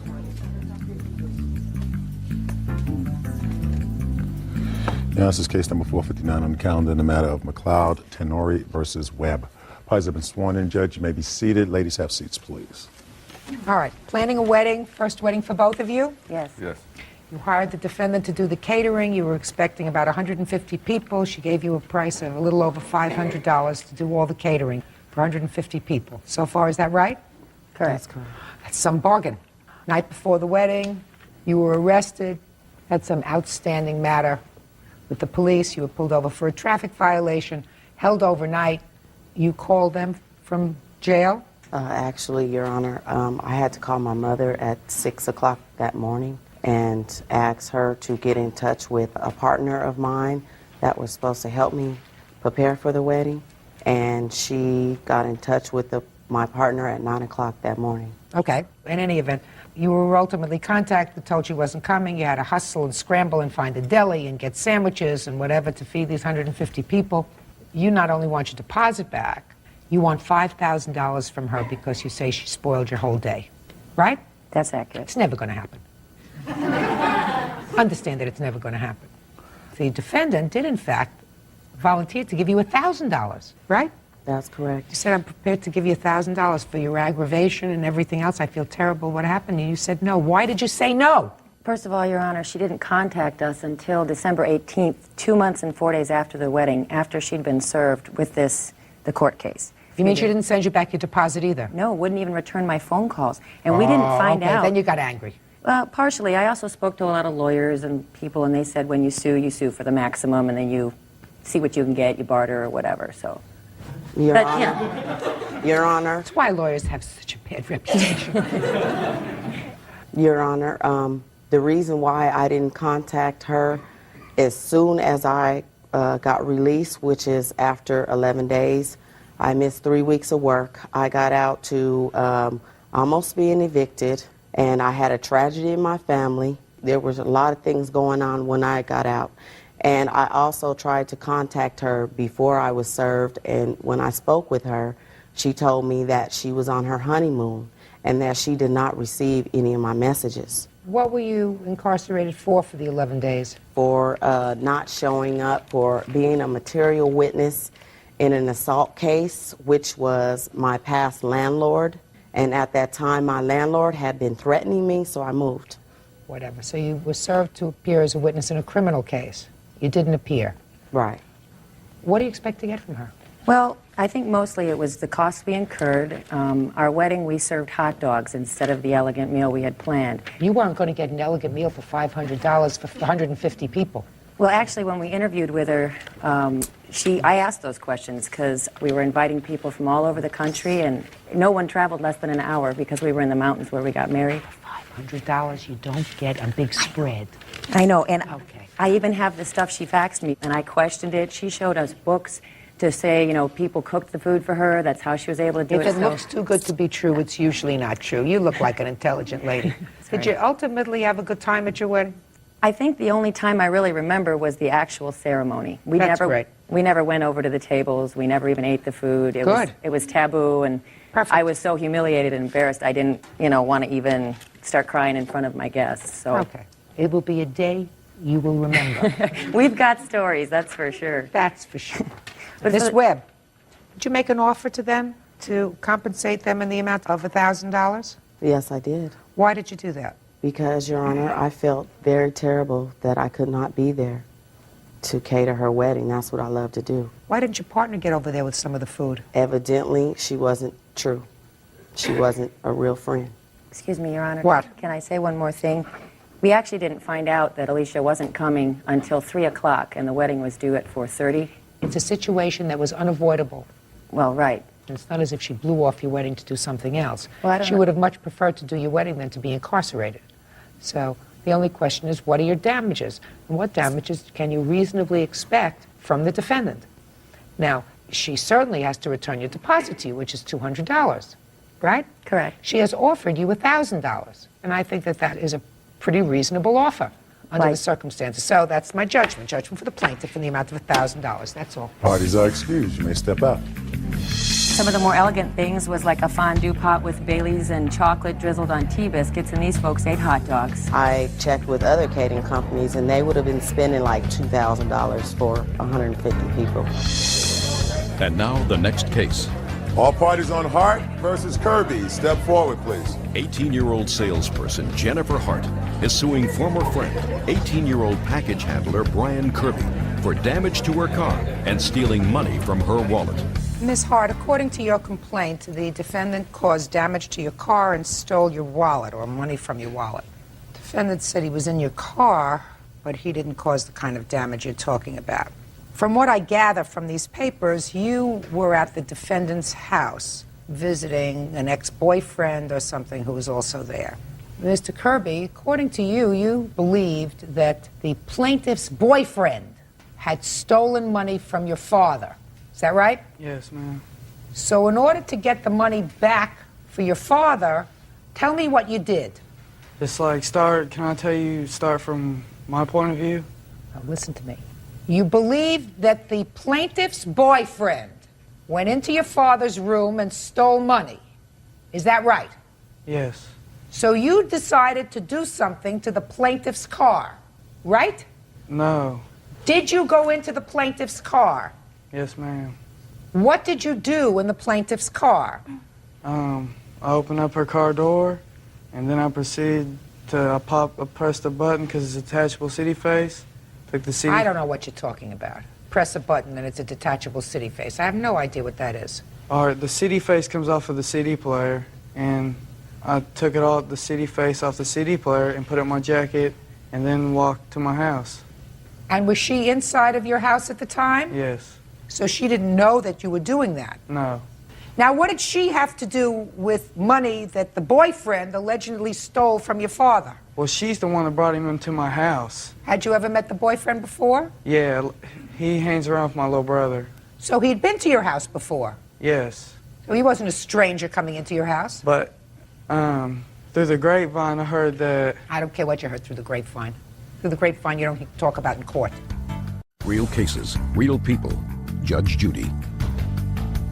18-year-old salesperson Jennifer Hart is suing former friend, 18-year-old package handler Brian Kirby, for damage to her car and stealing money from her wallet. Now, the boyfriend had been to your house before? Yes. Fine. So, knocked at the door, Jennifer comes in with the boyfriend, sits in your house. Go ahead. So then we proceeded back to my room, and we was back there shooting the breeze. So I asked them if they're thirsty, and they say yes. So I get up to go get some pop. So I'm walking back to my room, and I see Josh jump back, and I knew that he was snooping in my room. So then I walk in my room, I'm getting all loud with him. I'm like, man, what are you doing snooping around in my stuff, man? You're supposed to show me more respect than that. You know what I'm saying? He is in my house. He should show me respect, not going through my stuff. That's not showing me any kind of respect. So then he jumps up, punches me. I fall down on the couch. I grabbed him, slammed him down on the couch. Then my brother hears all this commotion. He runs back there. Him and Jennifer break it up. Well, Jennifer pulls her boyfriend into the bathroom. That's when I went outside and took the CD face off of her CD player. So then I'm walking back in my house, and she So has far, no I haven't heard idea. anything about your father's money. Well, before I went out to the car, that my brother's like, the stuff is missing, the money and the watch. I'm like, all right, so I used the CD face as collateral in order to get my stuff back, which I never received back. So then I come back in my house, and her and her boyfriend's coming out, and she's like, I think it's time for us to leave. So I was like, yeah, get out of my effing house. You know what I'm saying? All this stuff's coming up missing, and it was there before they came into my house. So then Jennifer and her boyfriend walk outside, they're getting in the car, and I look out the window to make sure they're gone. Well, Jennifer comes running back up saying, somebody stole her CD player. So then I reached into my jacket. I was like, nobody stole your CD player. I handed her back your CD face, shut the door in her face. Then, 2 days later, I received all these threatening phone calls from her boyfriend and his brother saying they're going to beat me and my little brother up and all kinds of stuff. So I had to get my phone number changed because they're harassing me. And that's your story? Yeah. All right. Now, Miss Hart, show me the damage to your car. Do you want the estimates too? Or just the pictures? Let's just see the pictures first. Okay.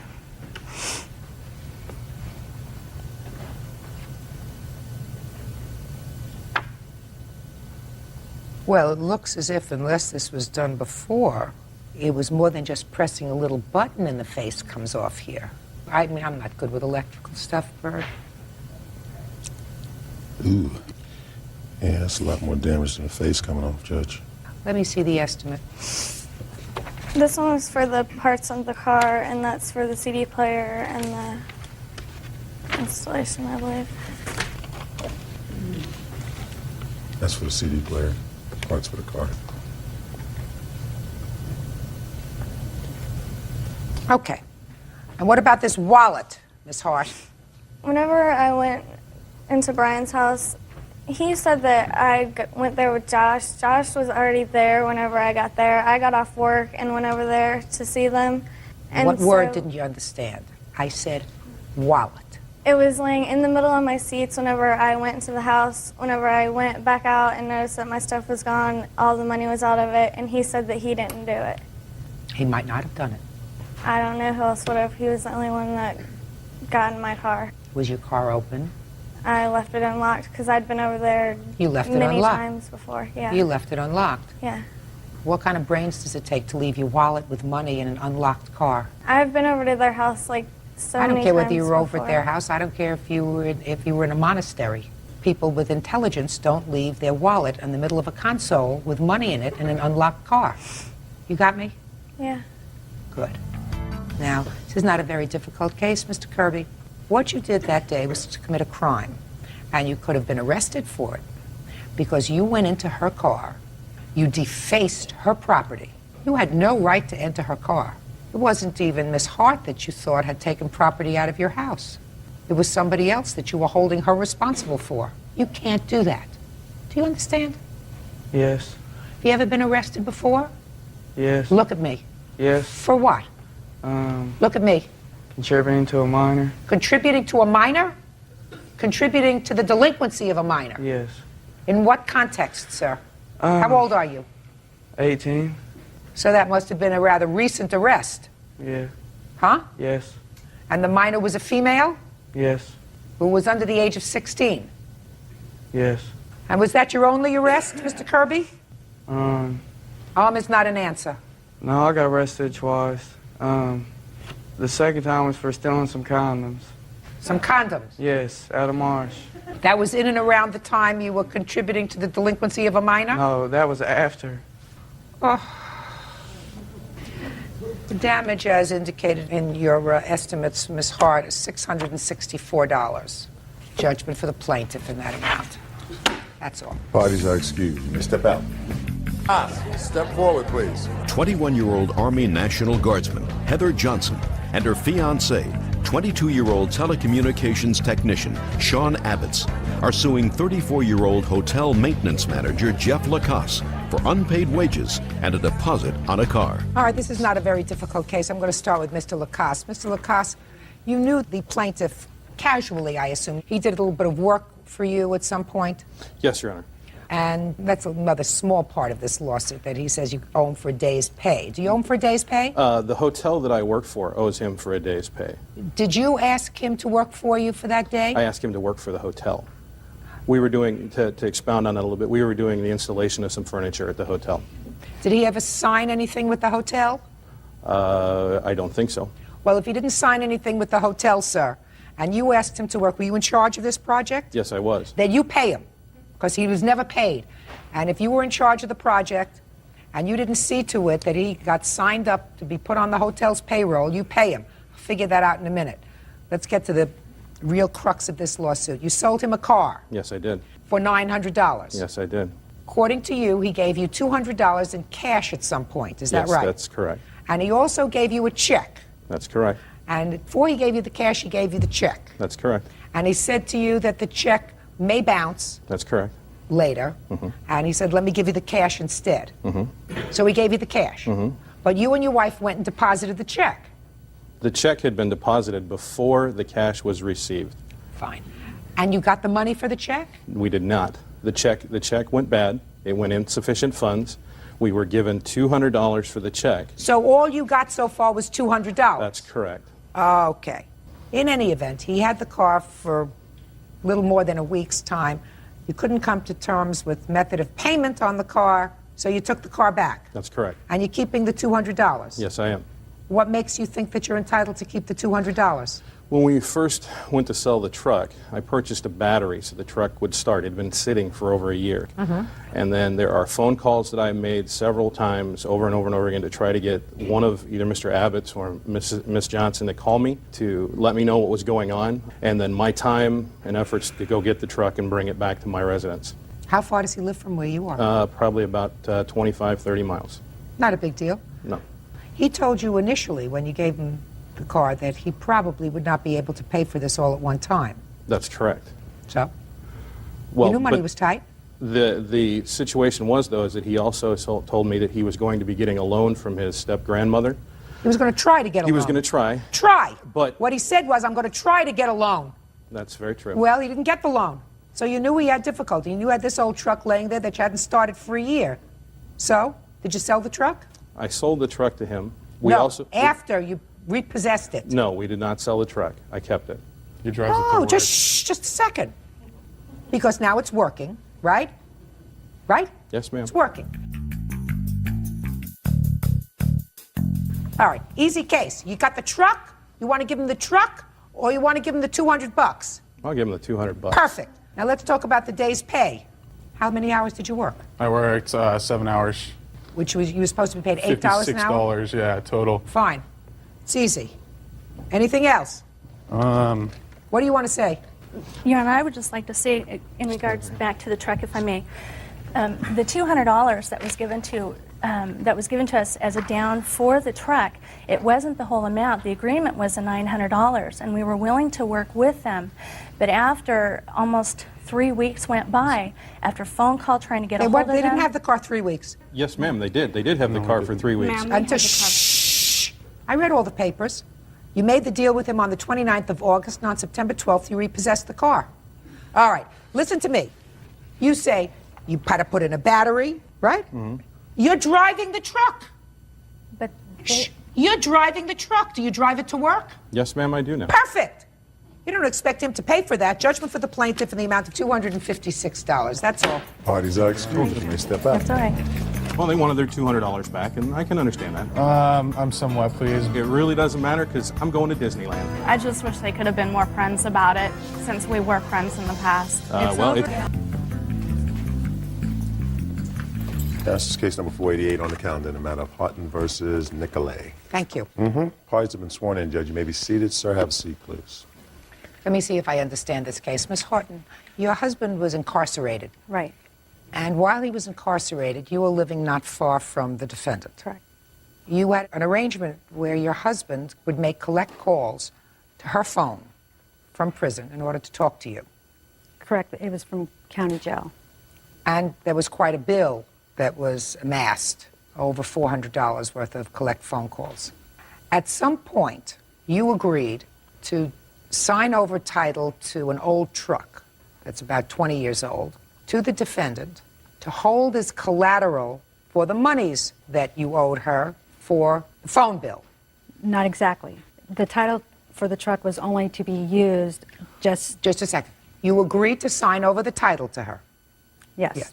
To ensure that your husband paid the bill? Actually, what was the whole Go ahead. point? The point about the title and me giving it to Pam was so she can use for leverage, so Michael could buy back the title because it was his truck, and she figured he would actually be more apt to pay the phone bill for his title to the truck because that was his only. Whatever. It was really to be held as collateral until the bill was paid. The title. The truck, not the title. The title isn't worth anything. The title is just a piece of paper. Your husband got out of jail, and an agreement was not worked out, I assume. Your husband went and took the truck. At some point, your husband went and took the truck from where? Miss Nicolay.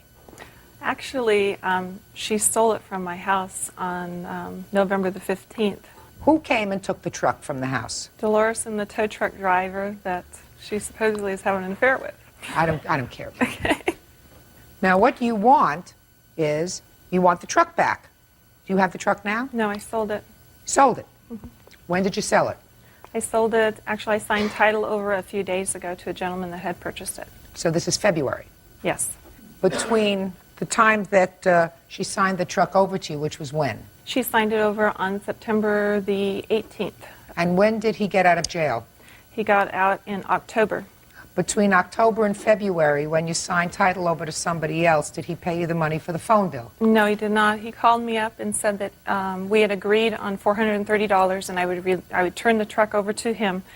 And there you have a Thunderbird that's been sitting on our property that I agreed to store. And that and the truck he was to pick up on November the 15th. And that's the date that they stole it. November 15th, he was supposed to bring you the money. He was supposed to bring the money and remove both the vehicles from the property. And that day they stole the Blazer from the property. You mean she came with the truck? The tow truck gentleman, when I was not on my property, and loaded it up onto the vehicle, the back of the tow truck. Okay, where's the husband now? As far as I know, he was taken back to jail. He was released. He was taken to jail. She knows a lot more about your husband than you do. Because he was released. When? I don't know. I talked to the CHP officer, and they said that they released him. Parole did. Okay. So, Miss Horton, what do you want? All I wanted was for Michael to have his truck back because at the time I had already purchased a vehicle. No, what do you want now? What do I want now? Yeah. To take all this back where it originally started because it wasn't for her to have to do with whatever she wanted to do with. It wasn't her. She got no, a I'm truck. asking what you're suing for now. For the vehicle, because it wasn't hers to sell. Sure was. She had the title. But I didn't sign it for that purpose. Her and I You signed were it friends. over to her so that she could get paid from your husband for the phone calls that he had made to you collect. He got out of jail. He didn't pay her for the phone bill. What did you expect her to do? Well, you want to be standing over there and she's standing over here and saying you owe me $430 for a phone bill? Actually, that would be all right because it wasn't between me and her. It was between Michael and her. And no, it wasn't. She had talked to Michael on the phone. No, it wasn't originally. According to you, it wasn't originally. According to you, the title to the truck rested in you. You had the ability to sign over the title to her. You did. You did. And you said, this is your story. You said, I thought she could use it for leverage to get Michael to pay the phone bill. That's what you told me. That's what you said right here. Partially, because originally the truck title was in Dolores and Michael, or Dolores and Michael. And whatever, I Pam, don't care. I don't care about that. The title to the truck is in your name. According to your complaint, you say that you wanted her to hold the truck to give her leverage to get Michael to pay the bill. That's what you say. That was something we both had discussed. For Fine, my best that's what you interest. decided to do. So she said, fine, I want my phone bill paid, and if I can't get my phone bill paid, at least I have something from this jailbird who's in and out of jail all the time. Right? She knew she wasn't going to get a sou out of you. Why didn't you pay the phone bill? It's your husband. I had attempted to pay in ways of helping her with her mom's. Not helping her. Not helping her. Straighten out a house and babysitting her children. I'm talking about paying her cash money, U.S. dollars, to pay for her phone bill. The phone company doesn't accept babysitting services. Well, the phone company accepts cash money. For one, I wasn't the one who was accepting the phone calls. I didn't tell her to do it. Did you ask her if you could collect phone calls from my husband so I could talk to him? No. Michael had asked her and her son before they even discussed it with me because... Go ahead. No. Actually... Yeah, she's full of baloney. I got that already. Actually, she had received a few phone calls before I'd even known that the phone calls were receiving at my mother's home. My mother is an elderly lady, and she has Alzheimer's disease, which lives on our property. My son stays down there with her. And Dolores was going down there and receiving the telephone calls. Before you even knew about it? Right. That sound right to you? I think DJ was the one who accepted the phone calls. Whatever. It's not her responsibility. It's not her responsibility. It's your husband. Real cases, real people. Judge Judy. Dolores Houghton says former friend Pamela Nicolay owes her for a Chevy Blazer. Pamela says the truck was collateral for collect calls made from jail by Dolores's husband. You want to say to him, don't call here, collect anymore? I'm not going to be here to speak to you because I don't want to incur any bills? I did try that. You tried it, but it didn't work. All you have to do is not go to the phone. And there was times I never went to the phone. I'm not talking about times you never went to the phone. $430 worth, you did go to the phone. Okay, I went to the phone. According to you, it's not your truck anyway. It's Michael's truck. Right? Is that what you just told me? It was Michael's truck? So what are you doing here? You want money from her? No, I was wanting Michael to get his truck back so He can't get his truck back. She sold it. So what do you want? I guess if she wanted her $400 phone bill, she got paid her $400 phone bill. And in reality, if I sold her the truck, well, how much did I sell it to her for? $400? How much did you get for the truck? I had to put a lot of money back into it, but I sold it for $1,500. Good. So you made a profit. After Michael put a transmission in it. After they stole it, they put a transmission in it. Well, that was nice of him. Yeah. He should have saved the money that he spent on the transmission and given her phone bill. He got a transmission. 24-year-old former babysitter Charity McCumber is suing one-time client, 27-year-old waitress Chastity Newby, for terminating her daycare services without proper notice. Chastity says Charity neglected her children. She's countersuing for medical bills and lost wages. Order. All rise. Quiet in the courtroom. All rise. Miss. Yeah, this is case number 84 on the calendar in the matter of McCumber versus Newby. You're welcome. Parties have been sworn in, Judge. You may be seated. Ladies, have seats. Miss McCumber, according to the complaint that I have read, you were employed by the defendant as a babysitter for her two children, her little girl who was 5 and a baby who was a year and a half old. You claim that she fired you.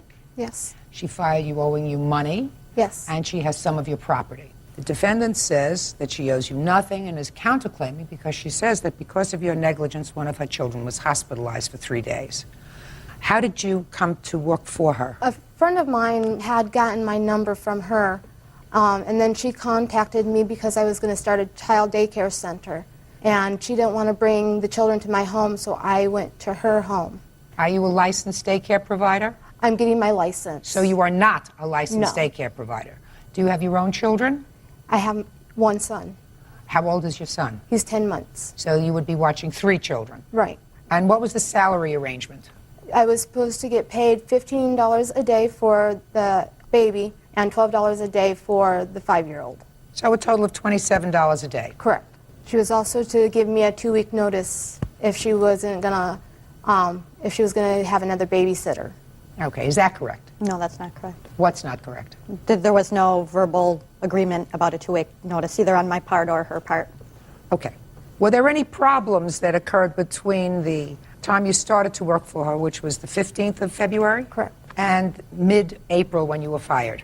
There was a couple times where she had called me complaining that I was not taking care of her children right, that I wasn't giving them enough attention, I wasn't feeding them correct. What happened in April? I had to go and pick up my nephew from preschool, and I had told her on Monday I had to get him on Friday.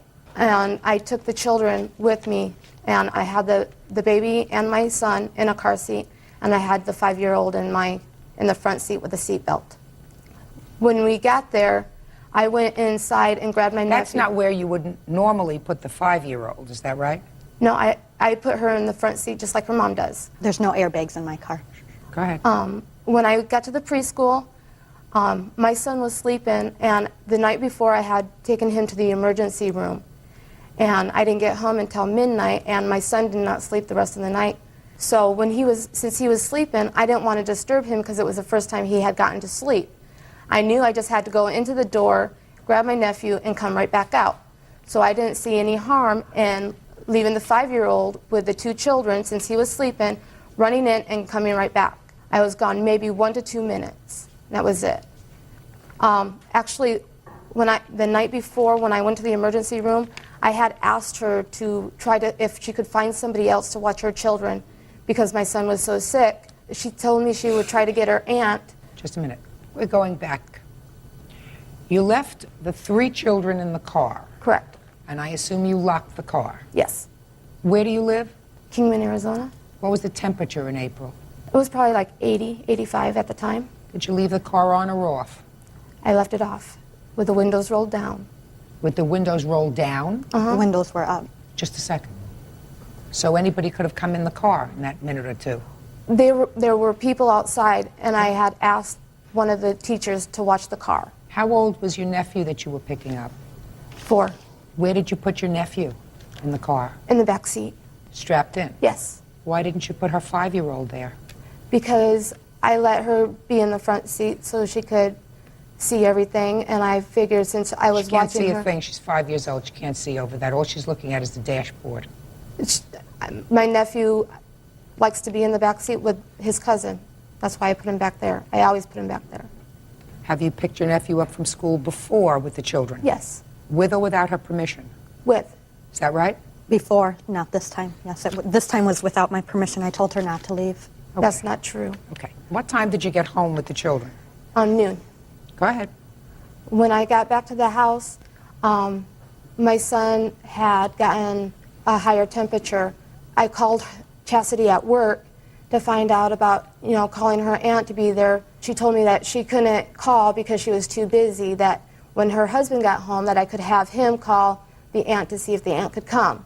When he did come home, probably about 10 minutes after I called her, when he got out of the car, he started cussing, saying that he shouldn't have even came home. So what did you do? He told me to go ahead and leave. When I returned home, after being at the doctor's all day, my girlfriend was there because she comes over every day from when her husband works. When she called my girlfriend, she started cussing and saying I was a bad mother, that I was neglectful, and that I shouldn't have been able to babysit her children. Did she speak to you? I called her back. She told me that I neglected the children, that she was going to file a police report on me if I filed a small claims on her. She said that I shouldn't be allowed to watch children because I was unstable. Then she told me that she didn't want me to watch her kids again, and I told her fine. Had you been paid for that week? No, she did not pay me for that week. And how many hours did you work that week? I worked Monday, Tuesday, Wednesday, and Thursday. You didn't work Thursday? Half day. Not even a half day. $27 a day? Correct. $81 for the 3 days? Correct. So what are you suing her for $415.98 for? For the 2-week notice that we verbally agreed to, and she's got some of my belongings. Now, what belongings do you claim she has? She has a black sweater that I had left that day. Do you have a black sweater of hers? Not a black sweater. I have a stuffed animal dog of hers. I have a box of baby cereal and a little thing of juice. That's all I have and at my a can house. of formula. Oh, come on. You're talking about nonsense, Miss McCumber. When it's $20 a can. WIC pays for it, though, so. Just a second. You have those things? You have some Yes, formula? I do. Fine. Put them in a shopping bag, and we'll make arrangements for those things to come back to her. All right. You want to tell me your version of the events please. that happened, and I assume you want to tell me something of your counterclaim. Yes. Charity did watch my children for 2.5 months. Within that time, we had a couple problems. I asked her to feed my kids, nutritionally, I didn't want them fed hot dogs or Pop-Tarts every single day, and that was one of the problems. No, and don't interrupt her. She didn't interrupt you. The reason I knew this is there was a couple occasions where I would always ask, how did the kids eat today? What did they eat? And she would tell me, oh, they had a cheese sandwich and applesauce. Well, Miss Newby, the applesauce jar wasn't even open, so she would lie about what she fed them. Let me tell you this. Finding proper child care for working parents is a very difficult thing, and sometimes you blink and turn the other way if things aren't 100% perfect. But I would assume, Ms. Newby, that if you felt as if she was really neglecting your children, you wouldn't have allowed her to watch your children for 2.5 months. She had promised and said she would do better, that she wouldn't lie anymore, that she would take better care of the children, she would take my kids outside. And as far as her leaving with my kids in the car, that was another problem. She had gone 2 other times with my permission. She had called me at work, told me it was an emergency. I said, okay. Then I talked to her about it, and I told her I did not want it to happen again. So you didn't give her permission? She called me at work. She asked me, which she had already taken them, and I told her no. And when I got home, first my husband told me, she brought the little boy over again today. She took him, and then my daughter told me they had been left in the car with the windows rolled up and the doors locked. Real cases, real people. Judge Judy.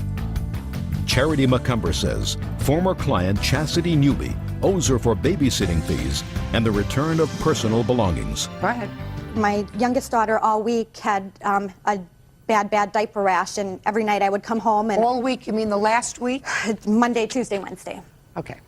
And I would come home, and by the next morning, I would have it just about gone, and then the next day I would come home, and it was back terribly, bleeding bad.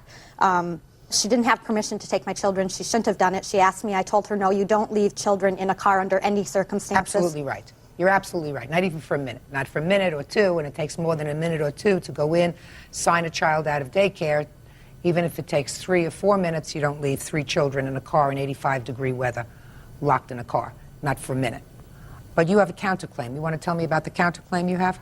My youngest daughter was severely dehydrated. I took her to the doctor Friday, and we tried to bring her back home and get her hydrated at home, which we couldn't do. She was back in the emergency room Saturday being IV'd. She ended up being admitted, and she stayed 3 nights, I believe, for dehydration. And I believe most of it was Charity's care. It may be, but you understand for a counterclaim such as yours, you need some medical proof of that. Mm-hmm. The circumstance of her having been in the plaintiff's care and then being hospitalized doesn't necessarily make a case for a counterclaim. You understand that? Okay. So I'm going to have to dismiss your counterclaim, but I'm going to get to your claim. Ms. McCumber, I find that even if there was an agreement to give you 2 weeks' notice, you breached your contract of care for the defendant's 2 children when you took them without her permission. And even if you had her permission, if you took them on an errand and even for 30 seconds locked them in a car, never, you will never, if they have this information, get a daycare license, because that is such poor judgment to leave a 5-year-old in a car watching 2 infants in a locked car. There is never an emergency that would permit that. And you did it because you didn't want to disturb your baby. Correct. Because, well, that's outrageous. That's outrageous. You had an obligation to disturb your baby's sleep, to take all 3 children out of the car, go into the daycare center, pick up your nephew if it was an emergency, come back and hope that your son fell back to sleep. But because you didn't want to inconvenience or disturb your son's sleep, you placed all 3 children at risk. So even if there was an agreement for 2 weeks' notice, I found that you breached your agreement to provide adequate care for the children. However, you have to pay her for the 3 days that she worked for you. Because if you were dissatisfied with her care of the children, and if you felt Monday that your daughter had a diaper rash, and you let her take care of your children on Tuesday, and the diaper rash came back and it was even more aggravated, and then Wednesday you let her do it again, that's poor judgment on your part. Right. Right? Sometimes necessity forces you to do that. But that's poor judgment on your part. That doesn't negate the fact that she performed a service for you for 3 days Monday, Tuesday, and Wednesday, and you owe her $81. Judgment for the plaintiff. Parties are excused. You may step out. I've tried to quit before, and you begged wouldn't me. let her. She No. begged her to So, come back. Yep. She didn't take care of him. She didn't feed him. She left him in a car on an 85-degree day. That's neglect. And now the next case. All parties in the matter of Ball versus Ball. Step forward, please. 36-year-old tanning salon owner Wanda Ball is suing her ex-husband, 40-year-old carpenter Gary Ball, for the cost of storing his belongings while he was in prison. According to your complaint, your former husband was incarcerated for a period of time.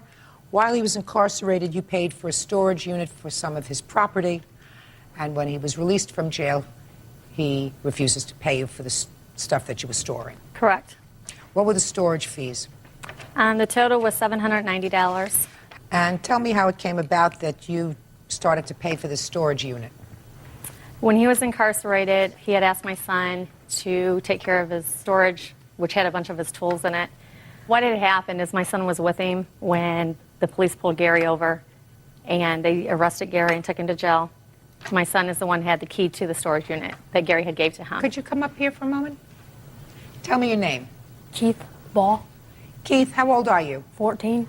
Do you remember having a conversation with your dad about the things that he had in storage? Yes, ma'am. What did he tell you? Just keep the storage for him, and that's all we have. Did he give you the key? Yeah. When did he give you the key, Keith? Before he went to the car. Before he went to the police car? Yeah. Have a seat, Keith. Very good. All right. What was the next thing that you did? The next thing that I did is I contacted his family. His family said that they were not going to pay for it. They were just going to let him lose $10,000 worth of his equipment that was in the storage unit. Go ahead. When he went to jail, he had made a collect call, and he contacted me and told me what was going on. I knew he was going to be sent away to prison for a year. Gary asked me to pay for the storage unit. Okay. Okay. And I'm ready for you. Okay. Well, I'm a self-employed carpenter. Well, right now I'm working in a trailer factory. Me and Wanda's been divorced for 12 years, but we actually have lived together 4 or 5 or 6 years in between then. I've been to prison before in '96 for a year, and she took care of my For what? stuff for criminal mischief. She took Right. care of my stuff, and she gave my stuff back to me when I got out. And after that, we even got back together for a year or two. All right, let's talk about this date, sir. You picked up in February of 2000. Your son's in the car with you. Were you picked up for a parole violation? Probation. Probation violation. Right. And what was the original charge? A battery. That's more than criminal mischief. That's '96 was the criminal mischief. Did you hand your son the key to the storage unit? Yes, I did. What did you say to your son? To take care of this is our inheritance, this is our investment, that I'm going to be going to prison. Well, you knew your son didn't have any money, right? Right. So you expected the plaintiff to pay for the storage unit. Actually, we had talked on the phone, and we talked about selling the stuff. Yes? And Is that what you wanted her to she do? could give me much as money she wanted to, and she could keep the... That's what I asked her to do at first, to sell it. Just a second. So at first you asked her to sell all your tools. Right. Well, that wouldn't give you a way of earning a living. Right, but it would actually maybe give me a lawyer and make my sentence a little less. Did you change your mind about selling your stuff? Actually, I was glad she did, because actually I make more money with this equipment than I do working inside the factory. So you've been out of prison now for 6 months, Right. and you make more money now. Actually, I'm still in the trailer factory because my parole officer wants me to stay inside the factory, and she wants me to stay inside the factory because of the insurance, and she makes sure she gets a check every week for support. You mean you work and you pay for child support? Right. Sounds right. Where are your tools now? My tools are... Now look at me. Where are your tools now? My tools are in my sister's garage. Why weren't they in your sister's garage before? I asked them plenty of times to get with my brother and my sisters to get my tools out of there before they double locked it. Matter of fact, when I got out, it was double locked. She gave me the money to get the double lock off so that I could get my How tools much out of it. did she give you? $190, and I did give that $190 back to her. Your Honor, he is lying. He never gave me $190.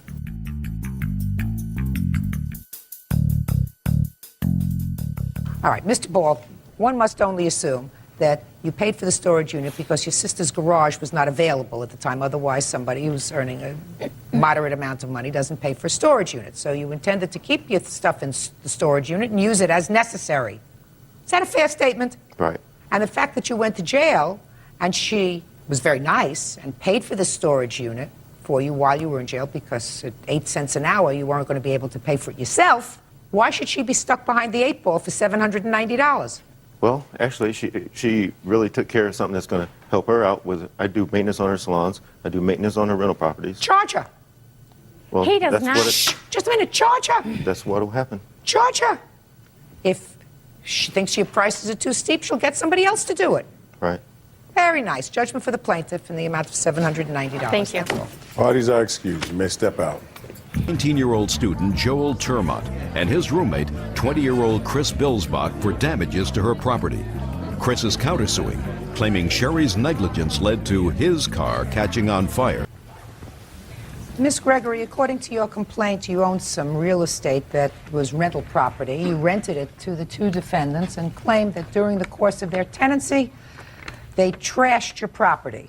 They say they did nothing to your property but normal wear and tear, that they had some parties there that you were aware of, and they are counterclaiming. They say that during a snowstorm, you failed to plow the driveway, which caused their car to catch on fire. When did this lease begin? The 1st of August in 2000. How long was the lease? It was a month-to-month affair because this is a property that I was trying to sell. So you didn't have a written lease? Yes, I do have a written lease. Can I see lease. it, please?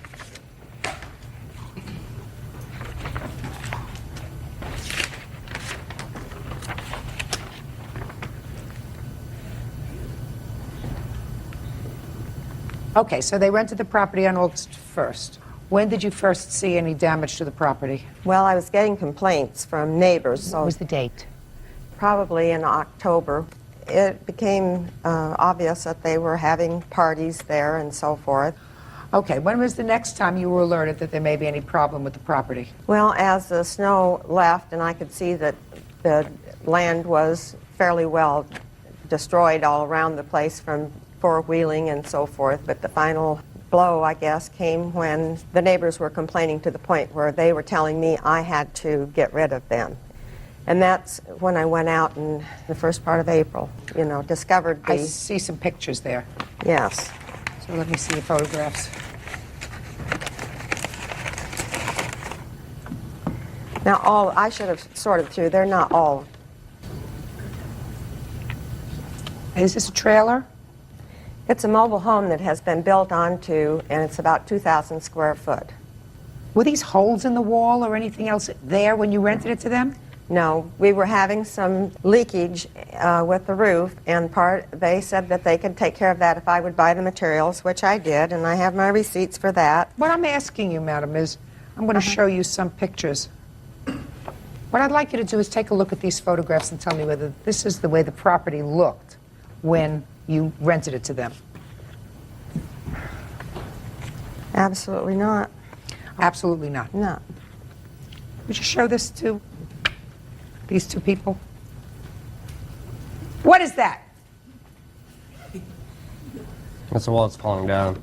No, it isn't. It's not a wall that's falling down. You want to explain that to me? There were holes in the wall that were caused by parties that we had out there. Okay, period. Good.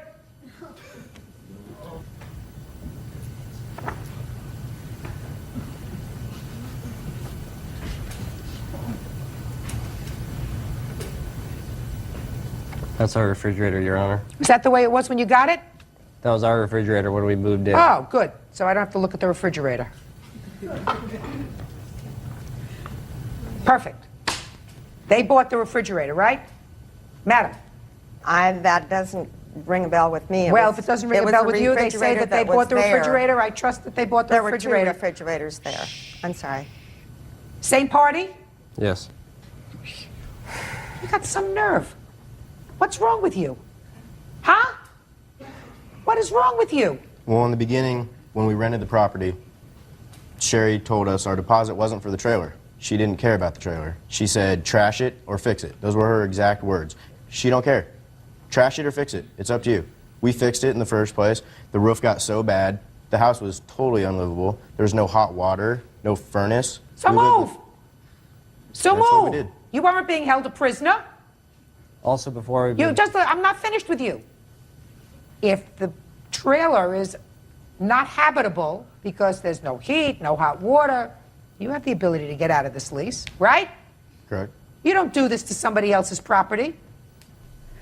Nobody says trash it. Nobody normal. She's not abnormal. Those were her words. Those were her Trash it or words. fix it. Bull. Not common sense, unless somebody No, is it's on not. heavy doses of something. And if you live in a place, and assuming that she was having a mental lapse and said that to you, you still don't do this. Your So you Honor, have to pay for all the damage. maybe half the reason why she didn't care that we trashed it is she told me once that she had that trailer insured at over $30,000. It'd make a nice insurance claim. And that trailer is appraised at a little over $3,000 for the whole trailer. The roof damage is well exceeds the $3,000 to have that roof repaired. So basically the trailer's worth nothing. And Why she didn't has you it just live insured. there peacefully? I mean, what joy does somebody get in causing this kind of damage? What joy? Teenage kids. When we moved in, If Your you're, Honor, just a second, did you move from your family's house into this property? yes, Your Honor. Did you do this to your parents' house? No, Your Honor. Then you know better. It's not as if you weren't housebroken. You were, in fact, housebroken. When we moved in, Your Honor, the previous tenant had been convicted of trafficking meth, and the FBI had just done a raid on that exact trailer when we moved in. The place was completely unlivable. We spent over 40 hours fixing it up. And what did you have to do? We had to pick up heroin needles. Motorcycles in our living room, our kitchen. What did you do About with 10 them? of them. What did you do with them? We had the salvage yard come pick them up. Did you sell them to the salvage yard? No. You just gave them away? Yes. They were not worth anything. They were torn into parts. Sherry told us to get rid of them. Yeah, she told us that it was our responsibility to clean up the trailer. In the lease, it So says. it says that you clean up the trailer. She's selling it as is. So far, I don't hear about anything like this. Well, I when heard we you got moved rid of a in, lot of junk inside. The roof was always leaking when we moved in, and we never said it was no problem that we could fix it because the roof was in bad condition when we moved in. She had already had a professional contractor come out there and do the exact same thing that she bought us materials for, and the roof still was leaking, and there was no way we could get it repaired Why would you fix the roof and do this to the walls? because the roof was completely collapsing. When we first moved in, we tried as hard as we could to put up the roofing materials, but it didn't stop it. And that whole, there's 3 sections of the trailer. That third if section. you notice that I didn't show you any pictures of the collapsing where there looks like there were leaks coming in. She's got them here. I didn't show you those. Because if you were renting a place and had a leaky roof, I don't hold you responsible for that at all. This I hold you responsible for. This doesn't come from a leaky roof. Real cases, real people. Judge Judy. Sherry Gregory says former tenants Joel Termott and Chris Bilsbach trashed her property. Joel and Chris say Sherry is a con artist. According to you, you were just following instructions, right? Not necessarily following instructions, but knowing in the... You put 3 kids under the age of 19 in a house on a farm. You know what they're going to do, and you tell them they can trash it or fix it. When we moved out As a there, landlord, would any landlord do that and not expect this to happen? When we moved out there, we told her. May I please see the estimates of your damage? Your Honor, I have one statement here from the insurance company which has paid a portion of that, okay? I want to see the estimates of the damage that were not paid by your insurance. That's this document. Let me see what...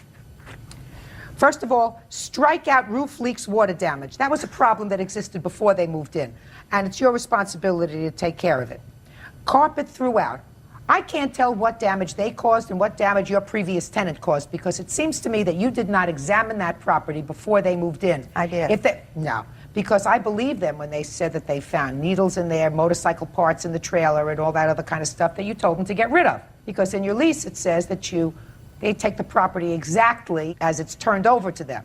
And I believe them because they were at least honest enough to say to me, I caused this, it was parties. And that's what happens when you rent to teenagers.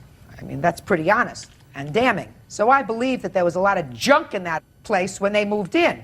So how do I know when the damage was done to the carpet?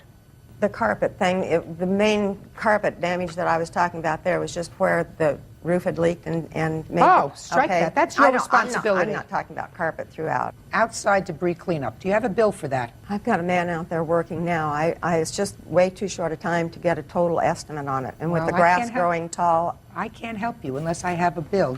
This is you. Right. I need bills. Your Honor, could I add one thing?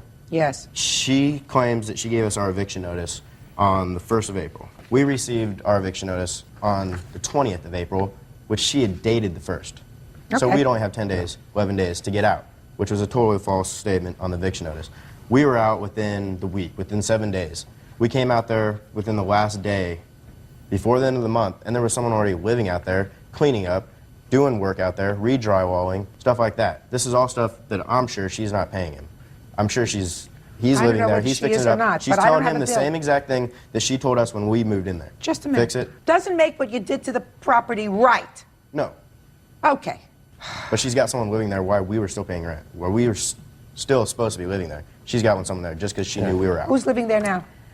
The person he's talking about did not have permission to be there at that time. I didn't know that person was there. He was someone that was wanting to rent it because when I called and... Is he still there? 2 different people.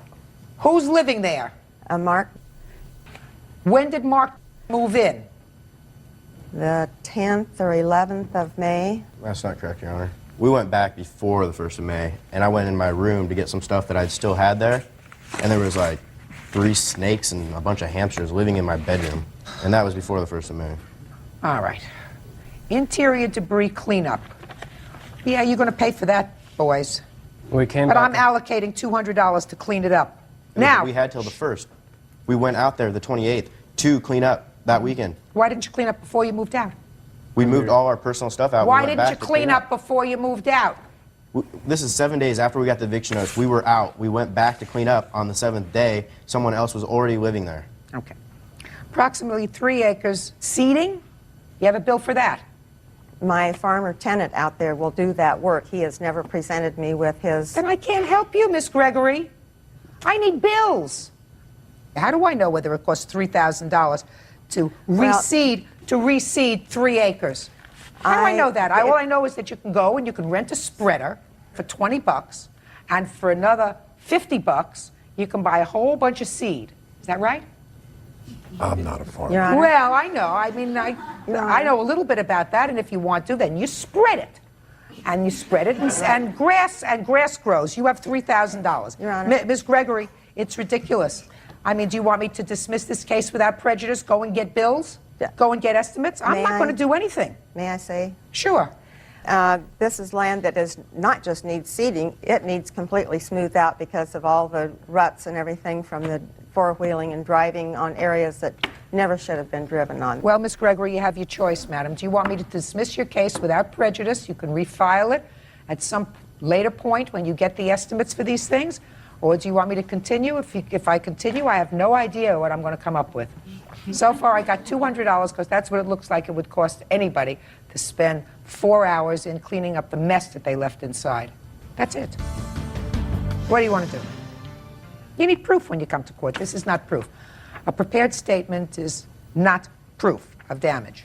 Well, I asked for this from both the tenant farmer that will do the work on the land and from the guy that is doing the repairs on the house. And he didn't submit that to me. He said, Sherry, the minimum it's going to take on that roof and the water damage part is $2,500. We didn't cause the roof and water damage, Your Honor. I struck out the water damage because that was a problem before they moved in. It was supposed to have been repaired by them. I bought them materials to take care of it. That's your problem. Tenants don't do that. And if you rented the property to 2 teenagers and you tell them that the roof leaks, I'm going to buy you material and fix it, and if you have a real interest in your property, then what you do is you go back 3 weeks later and check your property and see if it's been done properly. What do you mean, No, I mean, it's something How much did you get from the insurance company? Here, Just tell me how much you got from the insurance company. $12,329.31. Quiet. For all the damage. for the things that they had listed. Your Honor, I have a copy from the county assessor appraising the trailer that she got insurance money for. She got $12,000 from the insurance company. She can take care of the property from that. I just finished plaintiff's case. Let's get to your nonsense. She didn't plow the driveway? Huh? She told, we live in the middle of the country. The driveway has a very big incline. Yeah. Because of that, it's hard to get up when there's a big snow, and the fact that it drifts twice as high as much snowfall as you have. So? She told us, we were telling her we had problems getting up the driveway. She's like, well, I'll have the farmer or a neighbor come plow the driveway. Never seen it. Never came around. No. She said have the farmer or the neighbor plow the driveway. Yeah, someone that she knew that had a plow would come out and No, clean our that's driveway. not what you just said. You just said to me, she said to you, have the farmer or the neighbor plow the driveway. Yes, her as the landlord was going to take care of it. It was her No, responsibility. did she say that? Yes. No. I don't believe she said that. She said have one of your neighbors take care of that. No, she didn't tell us to have it done. Really? She said she was going to have it done. When did she tell you that? We don't know the farmer. We don't know the neighbors. The Oh, neighbors they don't are- want to know you. I got The news neighbors for you. she's talking about, she has sold part of this 80 acres too. Okay. And when was the first time that you had a problem with snow? We had, Give me the date. First date you had a problem with snow. well, in Nebraska it snows from November till So the first problem you had was in November? probably more like October. So the first problem that you had was in October and you couldn't get your car out? The thing is it wasn't the fact that I got it stuck, it was the fact I left it at the house and rode to work with him, or rode to school with him, because he had a four-wheel drive. I knew I wouldn't make it out. Tell me whose car exploded. That was mine, Your Honor. Well, how did that happen? Fire department says it caught on fire. Don't tell me what the fire department says. It caught on That's fire because it hearsay. got stuck Where did it get stuck? in the driveway. Yes, and you tried to start it? I mean, Tried. it It was didn't running when I got stuck. spontaneous combustion. It didn't just explode because it wasn't No, like it caught on sitting. fire. The tires caught the engine on fire. Yes, because you kept trying to move it. I assume you were trying to move it. Well, as soon as it got stuck, yes, I tried getting out. I didn't try and get out for, 10 minutes. I tried to get out, 30 seconds. I knew I was stuck. I mean, it was buried. The car was completely not going anywhere. I turned it off, walked up to the house in -30-degree weather, went up to the house, and I couldn't see the car from the driveway. The car burned up. The fire department called me, said, your car's on fire. Oh, okay. So what do you want from me? What do you want from her? Well, it's a countersuit. She said, and as a landlord, she was going to take care of having the driveway plowed. And if she didn't take care of She it told me starting, she was listen, gonna- hey, listen to me carefully. When did your car catch on fire? What month? December. December. If she told you initially, and you say it starts to snow in October in Nebraska, that she was going to plow, and she didn't plow, you know what you do? Move! October, move November, move December. You're not a prisoner there. You don't like the leaks, you move. You don't like the heat, you move. You don't trash it. You don't blame her for anything. You get out. So, you got $12,000 from the insurance company?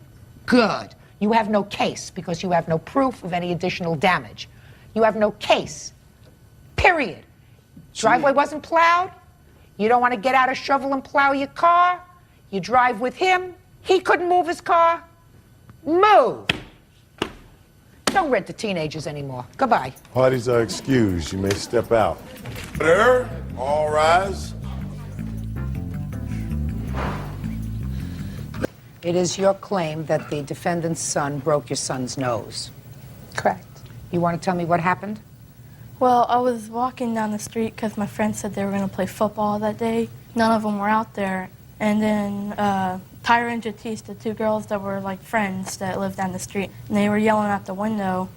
And I didn't understand what they're saying. I was like, well, I'm gonna go home. Then Joe started coming to me, and he was like, what's up, what's up? And then he hit me in my nose. And then I said, I don't want to fight you. And he hit me in my nose, and it started to bleed. So were you alone at the time he came up to you? Yes. Okay, now let's come to you, Ms. Thomas. How did you find out about your son's nose? Well, the young lady, Tyra, is one of the girls that was with him, came running up to my... I thought you said you were alone. But they were coming out the door at the time. So as he walked up to me, they were coming out the door. So one of the girls came to your house? Yes, and she came running up to the door saying, hurry, hurry, Austin's bleeding, he needs you down the street. So I went running down there, and I saw him with his head back like this. There was blood everywhere, all over his clothes, on the ground. And I ripped off my tank top and put it to his face, and I asked him, do you know who did this to you? And they said, it's Joe, and he's right around the corner playing basketball. I said, take me to him. Take me to him right now. And I said, so you're the one who broke my son's nose. And he said, I ain't got time for your drama, B. And started going off on me. Like I was bothering his game of basketball when he just broke my son's nose. I said, so what, you just are going to break my son's nose and act like it's nothing? He's like, you. You know, and I'm like, okay, I'm not going to stand out here and argue with a bunch of kids. So I went home, I picked up the phone, I called 911. The cops came out, took him home to his cousin. I had him delivered in a cop car. Now I'll hear from you. At first I was walking home from school, and then my best friend asked me did I want to play basketball. So we was over his house playing basketball. His sister Tyra told him that some little boy around the corner was messing with her. So we went around the corner, and as we was about to fight him, I stepped in the middle and I told him not to hit him. Then he was talking stuff, and he called Who's he was talking stuff? Austin. Did you know him from before? No, never seen this. So what kind of stuff was he talking? He was like, I'm not scared of him, I'm not scared of him. And then he called me a B, and then I just took off my jacket and I hit him twice. Do you think that's okay? If I felt like if I wouldn't hit him, then he would hit me. But he didn't hit you. I felt like he was about to. What made you think he was about to hit you? Because the way he looked at me. The way he looked at you? The way he looked at me. Now, after you hit him twice in the nose, you went back to play basketball. Yes. And then his mother came up to you. She just told me that you cursed at her. No. Yes, you did. Well, she was cussing at me. She actually threatened me. Well, how did she threaten you? She said she would get a 15 or 16-year-old on me, and she said she'll kill me. That's when she stepped down the street like she was going to hit me, but my best friend, he stepped in front of me and told her to go on because she's not hitting me. You have a police report? Yes, I do. Were you arrested? Well, taken home, yeah. After you were taken home, did you have to appear in juvenile court? No. Why didn't you press charges against him? I did press charges, Your Honor, but they were telling me even if I filed and received a misdemeanor on him for the assault charges, the only pain and suffering or anything that I could get was $300. I'm not talking about that. I'm talking about teaching him a lesson. How many times have you been in a police car? Just twice. When before that were you in a police car? Some little kids was busting windows, and they mistakenly put me in the police car on accident, and it wasn't me. It wasn't you? No. Let me see your bills.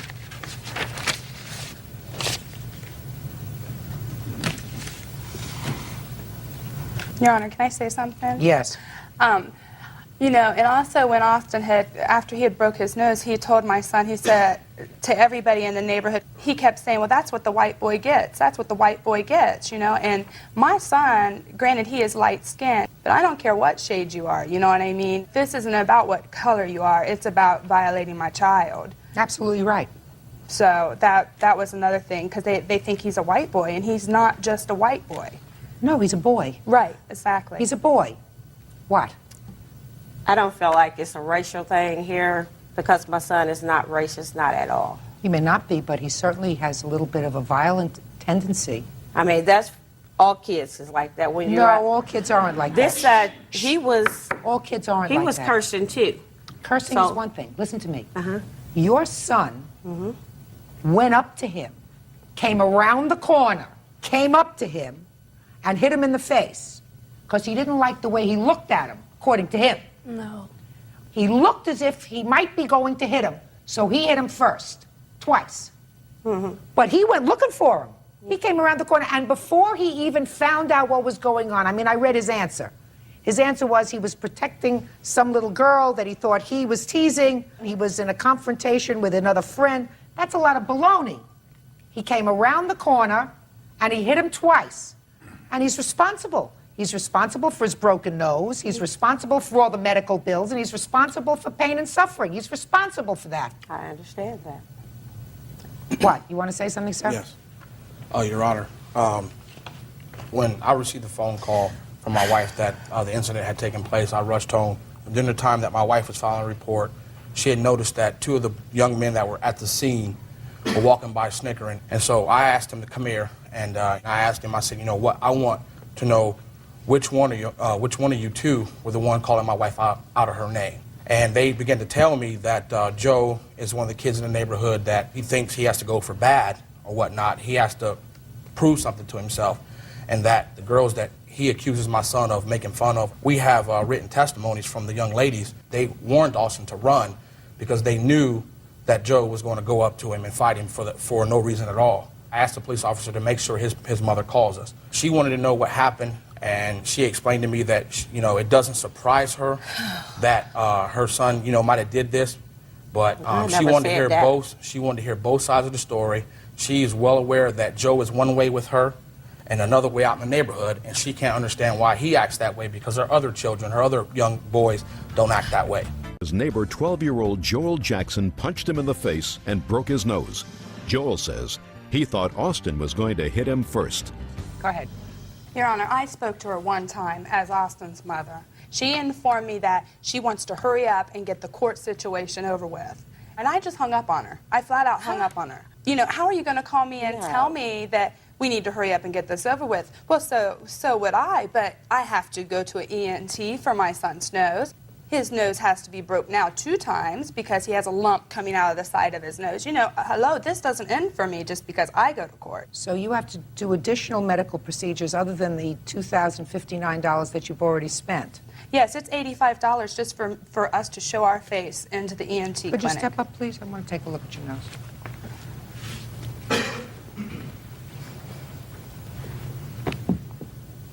Where is it broken? It's broke right down here, right in here. Mm-hmm. You have any medical report in your file? Yes, I do. Can I see you step back to your folks, please?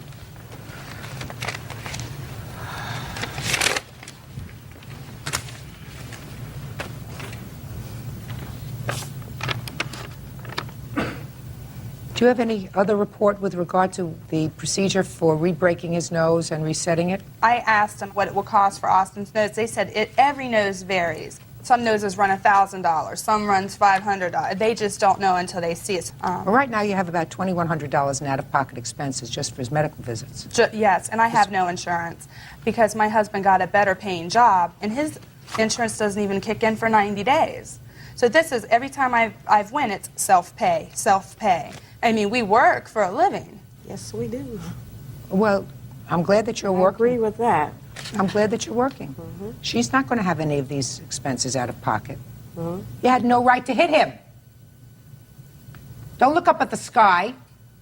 You're just very, very lucky that they didn't pursue this matter in juvenile court because they probably wouldn't have put you away, but you would have had a record. How old are you? 12. 12. So you would have had a record at age 12. That's not very smart. How many brothers do you have? 2. They ever been in jail? No. They nice boys? Yes. Good. So you have good examples at home. What happened to you? Nothing. Ever been suspended for fighting in school? Yes. Yeah, sure. How did I know that? How do you think I knew that? I don't know. Wasn't that a good question? Look, I'm only giving you your medical bills up until today, plus some additional costs that you incurred. But you may have to bring an additional suit once you have additional medical costs, because I can't anticipate what those medical bills are going to be. Do you understand? Yes. So I'm issuing a judgment for the plaintiff in the amount of $2,500. It covers your bills until today. Thank you, Your Honor. That's all. Parties are excused. You may step out. I don't appreciate her cussing out my son the way she did. When you see your child bleeding on a street and he's left there and you're just going to protect your child, I would say that sometimes you say things that just is not of you, but out of, frustration and anger. And now the next case. All parties on Zavala versus Johnson. Step forward, please. 20-year-old salesperson Brooklyn Zavala is suing her sister-in-law, 23-year-old restaurant manager Tiana Johnson, for babysitting fees and damage to her vehicle. Mrs. Zavala, the defendant is your sister-in-law. Yes. According to your complaint, you provided daycare services for your sister-in-law's children. Yes. Then she decided to move. You did provide childcare for a few days, for which you were not paid. Correct. And then on the day that your sister-in-law was moving, it is your claim that she damaged a car of yours. True. What was your arrangement with regard to the child care? I was to get paid $2.37 per hour. How did you come per to that child. figure? Because that's what the state was allowing her to get. I was just to get the whole check from the Health and Welfare Office. I got a check for May, June, and July. And then in August, I watched them for 5 days. Which 5 days in August? 2nd, 3rd, 4th, 5th, and 6th. Ms. Johnson, did you get a check from the state for those dates in August? No, I did not. Why? Because they were taking me off that program at that time because I was moving. She was supposed to get a check. I have record right here that it got sent back to Health and Welfare. Let me see. From her caseworker. My caseworker told me that I was not getting a check for that month. So it was returned. Right. So she did not, you're not claiming that she got the money and just didn't give it to you. Right, I just didn't get paid. Well, she's not going to pay you. You have to get your money from the state. That was your agreement. They only pay a portion on that, so she would also have to pay on top of that. Why? That wasn't your agreement. Because that wasn't your agreement, Ms. Zavala. True. Your agreement was that whatever money she received from the state, you would get. Right. And you never got any additional monies in the months that you did watch the children. True. Right? So why would you expect additional monies in August? I estimated it from $2.37 for each child per hour. Do you understand what I'm saying to you? I do. I don't know what we're fighting about here for 5 days worth of daycare. If two people who are related to each other, except maybe the fight's about this damaged truck. So you want to tell me about the damaged truck? Well, the morning of the 8th of August, we got a phone call saying we needed to come to Tiana's. Tiana had something to tell us. We were told she was leaving town because she was scared to death if her husband was going to kill her, which is her witness right now. Go ahead. Her brother and her also got in an argument, and because he was telling her that she shouldn't pick up and leave like that with 3 children. Who should she leave the children with? We were going to offer, or Sean and Christine, and then Delano and Amanda, which is also her brother and sister-in-law. Okay. What happened when she left? Well, we helped her pack, and a couple hours later, she just was leaving, wasn't watching where she was going, and backed into my car. She said sorry, didn't even get out of her van, and then left. She was upset, I assume, right? No, she was fine by then because we were just packing up and leaving. She was in a hurry to leave. Why do you think she was in a hurry? Because she had to meet with a couple people in Oregon she was going with. She said she had to leave because she was deathly afraid of her husband. You don't think that picking up and leaving and packing up very quickly and leaving with your 3 children, you're upset? I mean, I'm not giving... That happened a month or 2 prior to her leaving. She was still going up and taking the kids up to his house. Because he's their father. Until 2 o'clock in the morning, and she's deathly afraid of him. These are the car estimates and pictures. I also have a blue book value of the car as a trade-in and as retail value. Well, you definitely hit her car. She was parked at an angle right in my blind spot on a cul-de-sac, which you're supposed to be parked with the curve. She was parked straight out this way. And when I was backing out, I could not see her, and I hit her like this. Okay. $900 worth of damage. And the blue book value of the car as a trade-in is $375, and the retail value is $1,400. Mm-hmm. I think that's a large amount for damage. It's almost as much as the car is worth. So what do you think the right thing to do is? Actually, 4 days before she filed this suit, I had told my brother that I was going to give them some money. And she has not tried to contact me, tried to resolve anything, to even try to work out a payment or anything. Well, what is everybody so mad about? I think she's mad because I left and she was out of a job. No, because I went and got a job 2 weeks later. All I heard that day that I was leaving was, what about the check? What about the check? No, I'm going to miss you or anything. It was all about the check. No. The money. Wrong, because I was trying to talk her out of going. I was scared for the kids' welfare because the van wasn't going to make it to West Virginia. Did it make it? No. She left it on the side of a highway and with all of their belongings in it, pretty much. No, I didn't. I got the belongings there. My children were safe. My children were back safe. Did the van die? The transmission went out. How did you get to your final destination? With the rest of the party that I was traveling with. We had 3 different cars going. Where were you going? Just my own. To West Virginia. To what? I had some friends up there. Who are the other people? Supposed to stay there. Some cousins, longtime friends of the family. Well, were they going to live too? Mm-hmm. You just decided to all leave at the same time to go to West Virginia to live? Right, there was a lot of circumstances following that. Well, just give it to me in 30 seconds or less, would you? Okay, they were deciding to leave, so I went over there. They offered me to go with them, so I decided, yeah, I would Where go. were you all going? I mean, were you going to a farmhouse someplace? Where were you going to live? No, I have a really good friend that lives up there, and she offered for me to stay with her. How long did you stay there? I stayed there a matter of 2 months. And then where did you come? I had to come back to the state of Idaho. Why? For a custody hearing. And then you reconciled with your husband? Somewhat, yes. What does somewhat mean?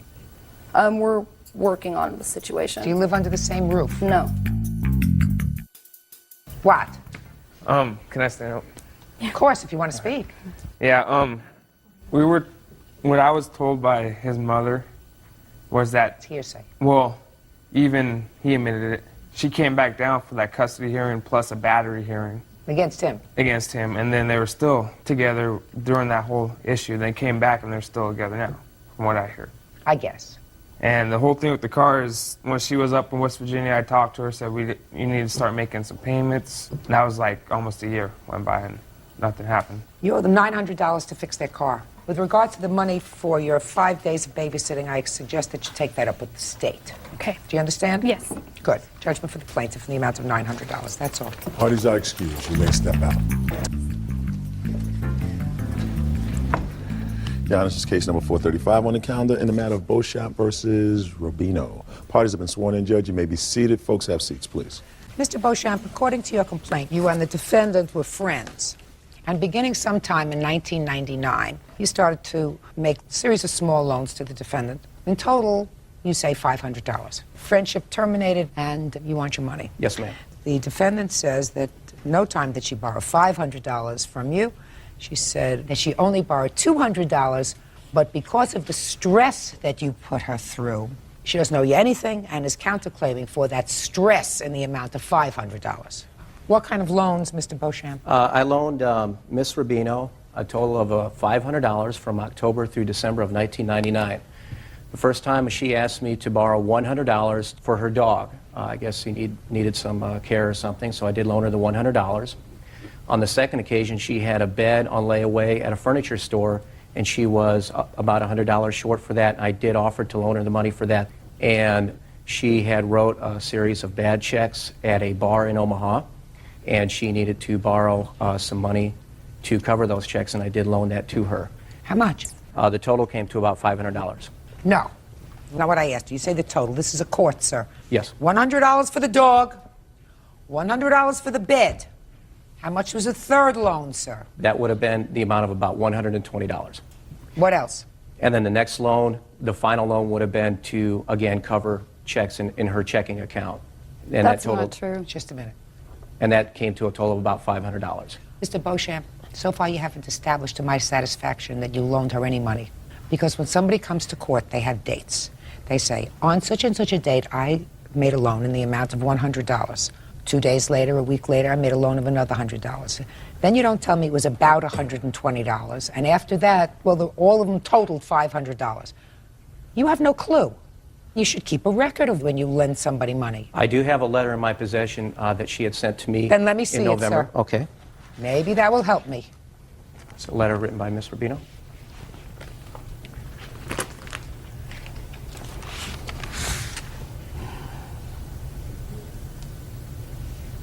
Ah, so you acknowledge you owed him $500. That was before. I said that to basically get him off my back. No. That's Listen to true. me. Listen yes, to me. I did it one time. I no longer feel that way. Well, no. This and there's was only a reasons. few months ago, madam. A few months ago, you wrote what I consider a straightforward letter indicating that you had been friends with the plaintiff, yes. that clearly in your mind he wanted more than just a friendship. You were not interested in anything more than a friendship. True. And that you felt as if because of the way he feels, do I look as if I need help? Because of the way he feels, you shouldn't even continue with a friendship. Pretty straightforward letter and put very well. I have your name, address, etc., and will begin paying you the monies owed, $500, as soon as I am financially able. Thank you for your helping me as I was desperate. Okay. You should keep better notes, Mr. Beauchamp. It would make my life much easier. You're just lucky that you have this letter. Otherwise, you'd be out of luck. Yes, ma'am. Good. I'm listening. I do feel that I owe him $100 for my dog's situation. I do have a pet. No, listen to me. I borrowed that. Shh, listen to me. November 11th of the year 2000, you wrote him this letter acknowledging a debt in the amount of $500. Tell me what happened after November 11th of the year 2000 that you believe vitiates, does away with the debt. I think that letter is dated November 17th. The reason I'm pointing that out is my birthday was on November 12th. November 11th. Okay. 17th is a 1-7. This is a 1-1. Okay, well, I know I wrote that right after my birthday in which he proposed to me. When I said no, all of a sudden he was suing me for $500. Now I want to say, for one thing, had I just gone with him and made him happy or whatever by marrying him, it was just understood I would owe him no money. You know, we'd be the best of friends and there would be no problems. I won't go all into it, but he kind of thinks everything revolves around money, every emotion, everything. And I cannot be Right now, that's what it's all about, madam. I'm not here thinking about your emotions. I know. I'm not a psychologist, psychiatrist, therapist, counselor, or anything else. Okay. I'm here talking about money. Okay. On the 11th of November of the year 2000, you acknowledged a debt to him in the amount of $500. I want you to explain to me, after November 11th, did you pay him? Did you pay him back? No. Did you have a conversation with him where he said, I am forgiving the loan? Okay, the $100 loan? The $500 loan? No. So now you tell me why you don't owe him the money. I do not any longer feel like I owe him any money because he has stalked me, showed up at family functions and sang love songs to me when I never even invited him. He has embarrassed me, told lies, very personal lies to my sister, to my family, that have been humiliating. We always were just friends, but because he wanted it to be more, he kind of painted this picture to everyone around us. When did you realize he wanted it to be more? Oh, about 3 or 4 months into the relationship. I wasn't sure, but after I kept reiterating that we were just friends, about 3 or 4 months, I kind of thought, well, there might not be any talking him into just being friends. After that, did you take any money from him? After that, Yeah. no, I didn't take any money from him, but we would go out to shopping Just a malls. second. We would go out. Okay. Just a second. When did you first meet her? I first met her in April of 1999. And these loans didn't begin until October of 1999. Yes, ma'am, that is correct. So if you say that you knew within the first 3 months, you I wasn't started positive. taking money All right. well after you knew that he cared for you in a different way than you cared for him. I wasn't positive, Your Honor. I just had a gut feeling that there was no talking him out of just being friends. And he wanted more out of the friendship. I wasn't Then positive. you should have written but this letter a long time ago and not compounded your foolishness by taking money from him. Bird, look at the second hand on your watch. The defendant has 30 seconds to tell me about her counterclaim. I do honestly believe that because on the basis of 2 factors that I do not owe Mr. Beauchamp. I'm talking about your counterclaim, madam, and you're wasting time. Okay. The reason is because I encouraged my dad to hire him for at least $1,200 of projects. My dad would ask me- Counterclaim. Well, this is the $500. This is relating to. He's going to get the $500, madam. Now I'm talking about your counterclaim. Okay. You have a counterclaim for harassment. Okay. Mental language. Your Honor, may I speak? No, wait, I didn't this ask you is- a question. Sit down. Judge, 30 seconds is up. Maybe Okay, she well- didn't understand. Okay. So we'll I give her didn't another understand, 30 I'm sorry. seconds. Counterclaim. Okay. Stress. The emotional distress Yeah. was basically him harassing me, stalking me, lying about us having a personal relationship, an intimate relationship when we never did, and You don't get paid the for mental that. distress. You don't I get went paid to a for that. psychiatrist over it. Maybe if you had terminated your friendship with him when you first had a clue, madam, that he was becoming more emotionally involved with you than you were with him, then you wouldn't be seeing a psychiatrist right now. So I'm dismissing your counterclaim. On your claim, sir, I find that she has acknowledged the debt. She has not paid the debt. You have not forgiven the debt. You are entitled to your money. Judgment for the plaintiff in the amount of $500. That's all. Parties are excused. You may step out. And now the next case. All parties on Harrelson versus Stracker. Step forward, please. 59-year-old corporate president Seth Harrelson is suing 53-year-old Shirley Stracker and her husband William. Seth says the Stracker's 17-year-old son Jonathan wrecked his daughter's car. All right, Mr. Harrelson, this is your daughter, I assume? Yes, Your Honor. She's 16, Yes, she is. and you purchased a car for her. We actually leased the car for her. We put the down payment for her, and she makes the payments. And according to your complaint, there came a time when your daughter was out with her new car. You can stand up here with your father. And the defendant's son was there, and he asked if he could drive the car, right? Correct. And you said okay. After asking him if he had a license. You asked him if he had a license. He said yes. Yes, Your Honor. And you let him drive the car. Yes, Your Honor. He had an accident, and you want the defendants to pay for all of the unreimbursed expenses that your insurance didn't cover. Mr. and Mrs. Stracker say they didn't have the confidence in their son to let him take driver's ed, to let him have a driver's license. They told him they did not want him to drive yet, and that they should not be held responsible because your daughter let him drive the car. It's a very interesting scenario. Why don't you stand up, sir? Did you and your dad ever have a conversation about letting any of your friends drive your car? I believe so. Of course you did. I mean, that sounds normal. That Right? car was for her use only. Right.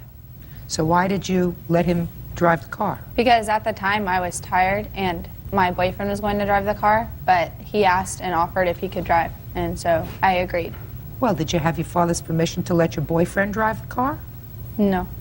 I assume that your boyfriend has driven the car before, Yes. without your parents' permission. Yes. You didn't know that anybody else was driving this car, I assume. Wasn't aware of it. I'm sure. I've had kids of my own who were 16, who I had this discussion with 5 times over. But we know nothing until after it happens, and then we get smarter. Right. Tell me about the accident. We were coming down the street, and upon making a right turn, he stopped in the middle of the lane because he almost missed the street he was supposed to turn right on. And he went to make the right turn, but he made it too late. He pulled into the opposing traffic lane. An oncoming car was coming. He jerked the wheel to the right. He hit off of a curb. The impact from the curb sent us all the way across the other side of the street onto another curb, a lawn, and into a bush, which stopped us from hitting the fence. What happened when your father found out that he was driving the car? He was angry. I was grounded for a while. Now, when did your son turn 16? July 16th. Did he ask you to take driver's ed and all that other stuff that kids ask you to take? Well, I don't recall if he asked me, but I had planned on letting him take it later on, you know, but not now. Why? Well, I have 4 sons, and my 3 older ones, I did not allow them to get a car or get their license until they were able to pay for their own car, their own insurance. So, and this was just the rules. So that was the way I was going to have it with them also. Did you tell him that? Well, he knew that. Yeah, I've told him that. What's your first name? Jonathan. So you never took driver's ed? No. So tell me why you asked Lacey if you could drive the car. Well, I was just joking around. I didn't really think that she'd let me drive the car. And then she did let me drive the car, which was surprising because she actually did know I did not have a license. How did she know that? We've known each other for a while. Everyone in our group of friends makes fun of me because they know I'm not getting my license till I'm probably around 18 or 19, so. That still doesn't answer my question, Jonathan. Why did you ask her if you could drive the car? Well, I wasn't really thinking that she'd let me. I was just joking around. It was supposed to be a joke, like. Okay, so now it was a joke, and then she said okay. Yeah. And then I stupidly got in the driver's seat, so. You knew that was wrong. Yes. Now, your mother has told me that there were clear rules in your family about not having a driver's license. Were there ever any discussions, arguments in your house, little tiffs about the driver's license? No, we never. You're a good kid. I don't know if I could get away with that. Let me tell you why this case presents a problem to me, Mr. Harrelson. Ordinarily, I would say, well, he clearly is responsible for at least part of the damage to your car because he did, in fact, get behind the wheel, drove it, and he caused damage to your car, and why should you have to shoulder that yourself? The issue that's presented is, should his parents, who have done everything that they can to ensure that he not drive a car, they've made it clear to him that until he is responsible enough, he does not have their permission to do it, and they've acted on what they said. You felt you could trust your daughter, right? Correct. I think that my only rebuttal to that would be the fact, okay, My daughter is 16. She wanted to drive a car. I took the time to take her out to parking lots, to school grounds, to big areas where there was no traffic to teach her how to responsibly drive a car. Okay, I took those steps. Nobody had a sign around this boy's neck that says, I do not have a license. He knows he doesn't have a license. Nobody put him behind the wheel of that car except himself. No, you're Now, wrong, sir. so- No, Mr. Harrelson, that's where you're mistaken. But for your daughter's permission, he would not have been behind the wheel of the car. And while you may have given her driving lessons and taught her how to drive responsibly, she still lacked the judgment and the maturity to be able to say to Jonathan, sorry, Jonathan, you can't drive my car whether you have a license or not, because I've made a promise to my parents. So that my problem is, if I could hold Jonathan here partially responsible, I would do that. He's a minor, so I can't do that. I have to find that his parents knew or should have known or in some way enabled him to do what he did. And I find that quite to the contrary, they did everything to avoid his being behind the wheel of a car. That's why his parents aren't responsible. Now, if they knew that he had done this sort of thing before, I would say, yes, they are at least partially responsible. But I, quite frankly, Mr. Harrelson, cannot find them partially responsible. He is. I mean, she may have given you permission, given you the car keys, and turned the car over to you, but nobody grabbed you by the throat and put you into the car. So, Mr. Harrelson, I will certainly tell young Jonathan here that he's a very young man, and if he wants to start his life out right, taking care of his own obligations, and if you want to be mature enough, and if you want to drive a car before you're 50 years old, because I guarantee you, I'm looking at your mother in your mother's house, you ain't going to drive a car so soon. Now, in the law, because Jonathan is a minor, I cannot enter a judgment against him. I could enter a judgment against his parents for contributory negligence, because he was contributorily negligent in this accident.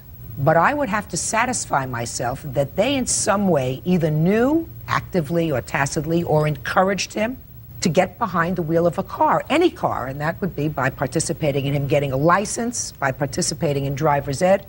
Quite the contrary. In their case, sir, he was told, you can't drive. But you have to understand, Mr. Harrelson, but for the actions of your agent, and in this situation, your daughter was your agent, because you chose to give her a car. You gave her certain rules, which she violated with regard to other people driving the car. So, but for her actions, we would not be here today. Therefore, I can impugn her negligence in letting him drive that car to you. His parents didn't allow him to do that. And if I were to say that they were financially responsible to you, I would be impugning his negligence to them. And they did everything that they could to see to it that their son did not drive a car until they thought he was responsible. I'm telling you, your daughter may know how to drive a car, but she violated your trust on many more than this one occasion. So grounded is one thing, but I would rethink it in any event. For the reasons that I've outlined, your lawsuit is dismissed. That's all. Parties are excused. You may step out. Order. All rise.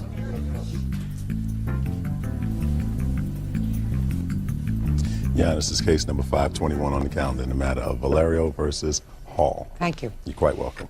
Parties have been sworn in. Judge, you may be seated. Gentlemen, have seats, please.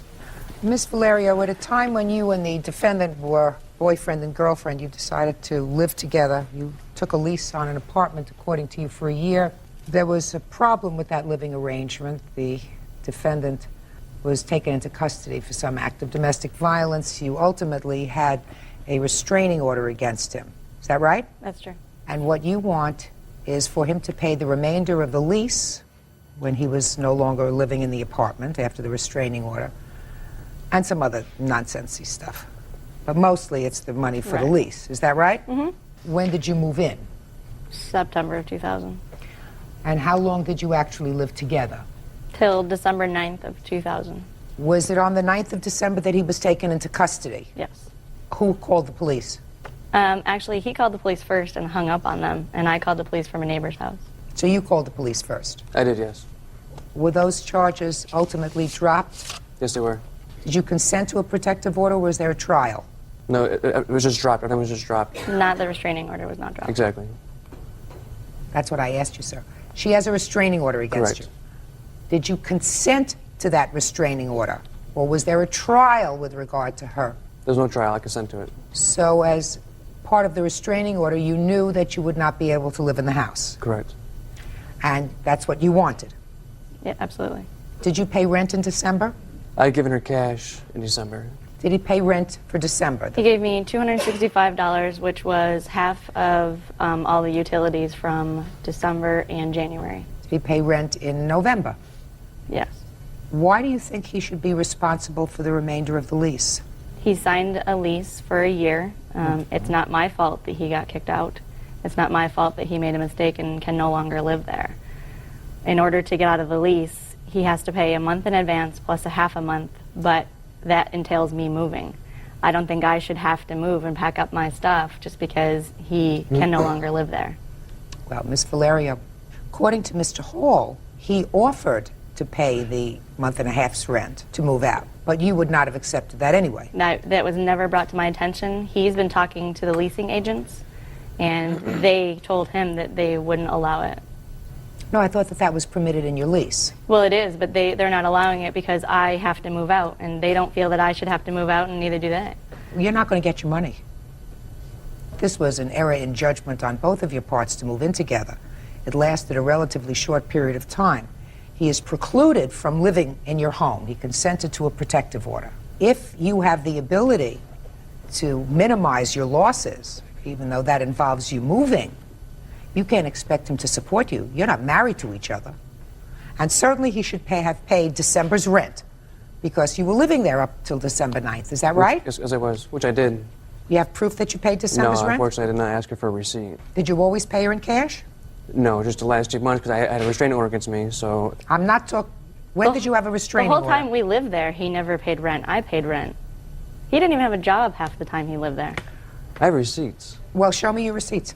Deposit, first month's rent. He paid a security deposit of $100. I paid for groceries. I paid for food. I'm not talking groceries and food. We're talking now rent. I'm talking all bills. No, I have the receipts for everything. I'm talking rent. I have the receipts for everything. Every Valerio, I want you to listen to me. I've said this before. I don't know whether you've heard it before. When two people decide to live together without benefit of marriage, there are different set of rules than when you're married. I don't choose to waste my time in going through your grocery bills and seeing who was supposed to pay for what box of Rice Krispies. Actually, I was speaking about rent because there's. Well, that's all I'm speaking about. You said I have all these bills. I have grocery bills and cable bills and all the other bills, and I don't intend to do that. The crux of your case is about a lease to which he obligated himself, and to which he was prepared to sign off, pay the month's rent, get off the lease, but it would involve you moving. And you said, I'm not moving. I was never asked. Just a minute. Yeah, it came up. I want to tell you something. It came up, Miss Valeria, because you were too quick to say, I don't think that I should have to move because of his actions. No, I heard that from the leasing agents. That's the only person I heard it from. I never heard by letter, by nobody. If you heard it from the leasing agent, then the leasing agent said to you, he came in trying to sign off on the lease. You mean it just came up, you said, how are you, leasing agent? Good morning. When I went and the leasing agent said to you, you shouldn't have to move because of something he did. Is that how it came up? No. All right. You know, don't give me... Oh, I know. Too smart. All right.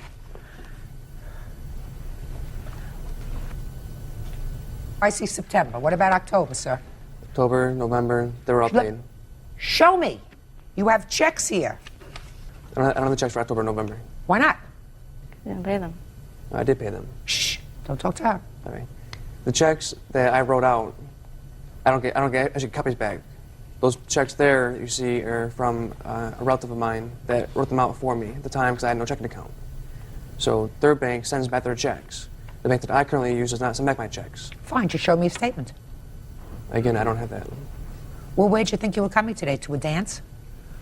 If you don't have the checks, then you have a bank statement. The bank statement shows what checks were paid. I don't have it. Rent was paid on time every month. Well, but the question is, did you pay your part of the rent? She says you paid some, but not all. Well, we were roommates, so of course I did.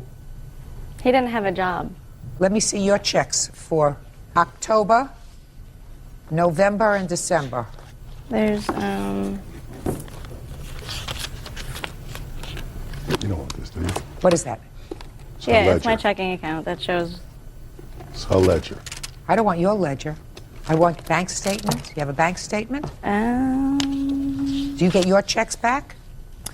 No, but in the actual ledger, it tells that I pay Coachman Crossing. I mean, when you sign your check, there's like a backing All right, to let it me that see. copies it. She's very organized, so. You actually don't get a receipt from them. I'm not talking about a receipt, madam. I'm talking about a bank statement. I didn't bring bank statements because when you sign a check, it has a carbon copy. So I could actually show you my checking account, but those are copies of it. Let me explain something to you. When you write out a check, there's a carbon underneath. Exactly. You can write out a check, rip it up into little teeny pieces, and throw it in the garbage. And guess what you still have? The carbon. Right? I do have the carbon, but Just I a don't have it second. with me. Hello? Didn't you understand what I just said? Eileen Valerio says former live-in boyfriend Roger Hall owes her for breaking an apartment lease and the money she paid for car insurance. Roger says Eileen won't return his stereo equipment. So you don't have your checks for October, November, and December either? They should be all there. But I This also, is not here, madam. This is your ledger. This is your ledger. This is what you write out. This has nothing to do with a bank. Your Honor, I use starter checks. What? I use starter checks. Starter checks? Correct. Where are they? I already used them. You people deserve each other. I swear to you, you people actually deserve each other. Are you still living in the apartment? Yes. The lease is going to be up in August. Are you planning on staying there? Do you have a roommate? No. You live there all by yourself? And you're enjoying it? Absolutely. Pay for it. Now, let's get to next. Monies to purchase a car is what you have here. What happened is when we moved to Florida, he had a car and he didn't have a license. So I put his car under my name for insurance and signed up for a policy for a year. We had agreed that we would use the same vehicle for a year. And he took the car, so now I don't have a car. So you want him to pay for a car? That's what you said, monies to purchase a car. Well, and taxi transportation. Taxi transportation is what I've been... So it you want him averages to out pay- to about $200 a month. That's a big expense. And I already paid the premium of the insurance policy. So I'm driving nothing and paid something. Did you pay for... You have one point that I will give you. If you paid for the insurance and he's driving the car, he should reimburse you for the insurance, right? Car. Insurance is canceled. It's done. It's over? It's over with. It's I been already over with. paid the premium.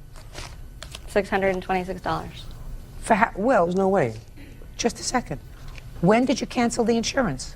Months ago. No, last month. He took the car, so I canceled the insurance because I don't... Oh, he took the car, you canceled the insurance. What are you bothering me for? Because I paid the premium already. I paid a year's worth of insurance. Then they will reimburse it to you. What's next? And he's not paying for your taxi cab bills. What else? I'm without a vehicle, so I don't get reimbursed for that? No. It's my vehicle. So do I look like I need help from you? Huh? No. Miss Valerio, you tried a situation, it didn't work out, cost you a couple of bucks. What are you bothering me for? Let's get to your counterclaim, which is equally nonsense. Now, you say that she has of yours, sir, some property. Correct. And you also say that she damaged the car that she was driving around in, which is Correct. your car that no longer has insurance. Correct. All right, let's start with the damaged car. When did she damage your car? When she was driving it? When I picked the car up and drove it out of the parking lot, You mean after you separated? after we separated, I had to escort. Yes, Officer you the picked peace. the car up and you drove it out of the parking lot. What happened? Well, I drove it home and started smoking real bad. It started smoking. Correct. So? Reason why? Because there was no oil in the car. Yes. So it caused damage internally.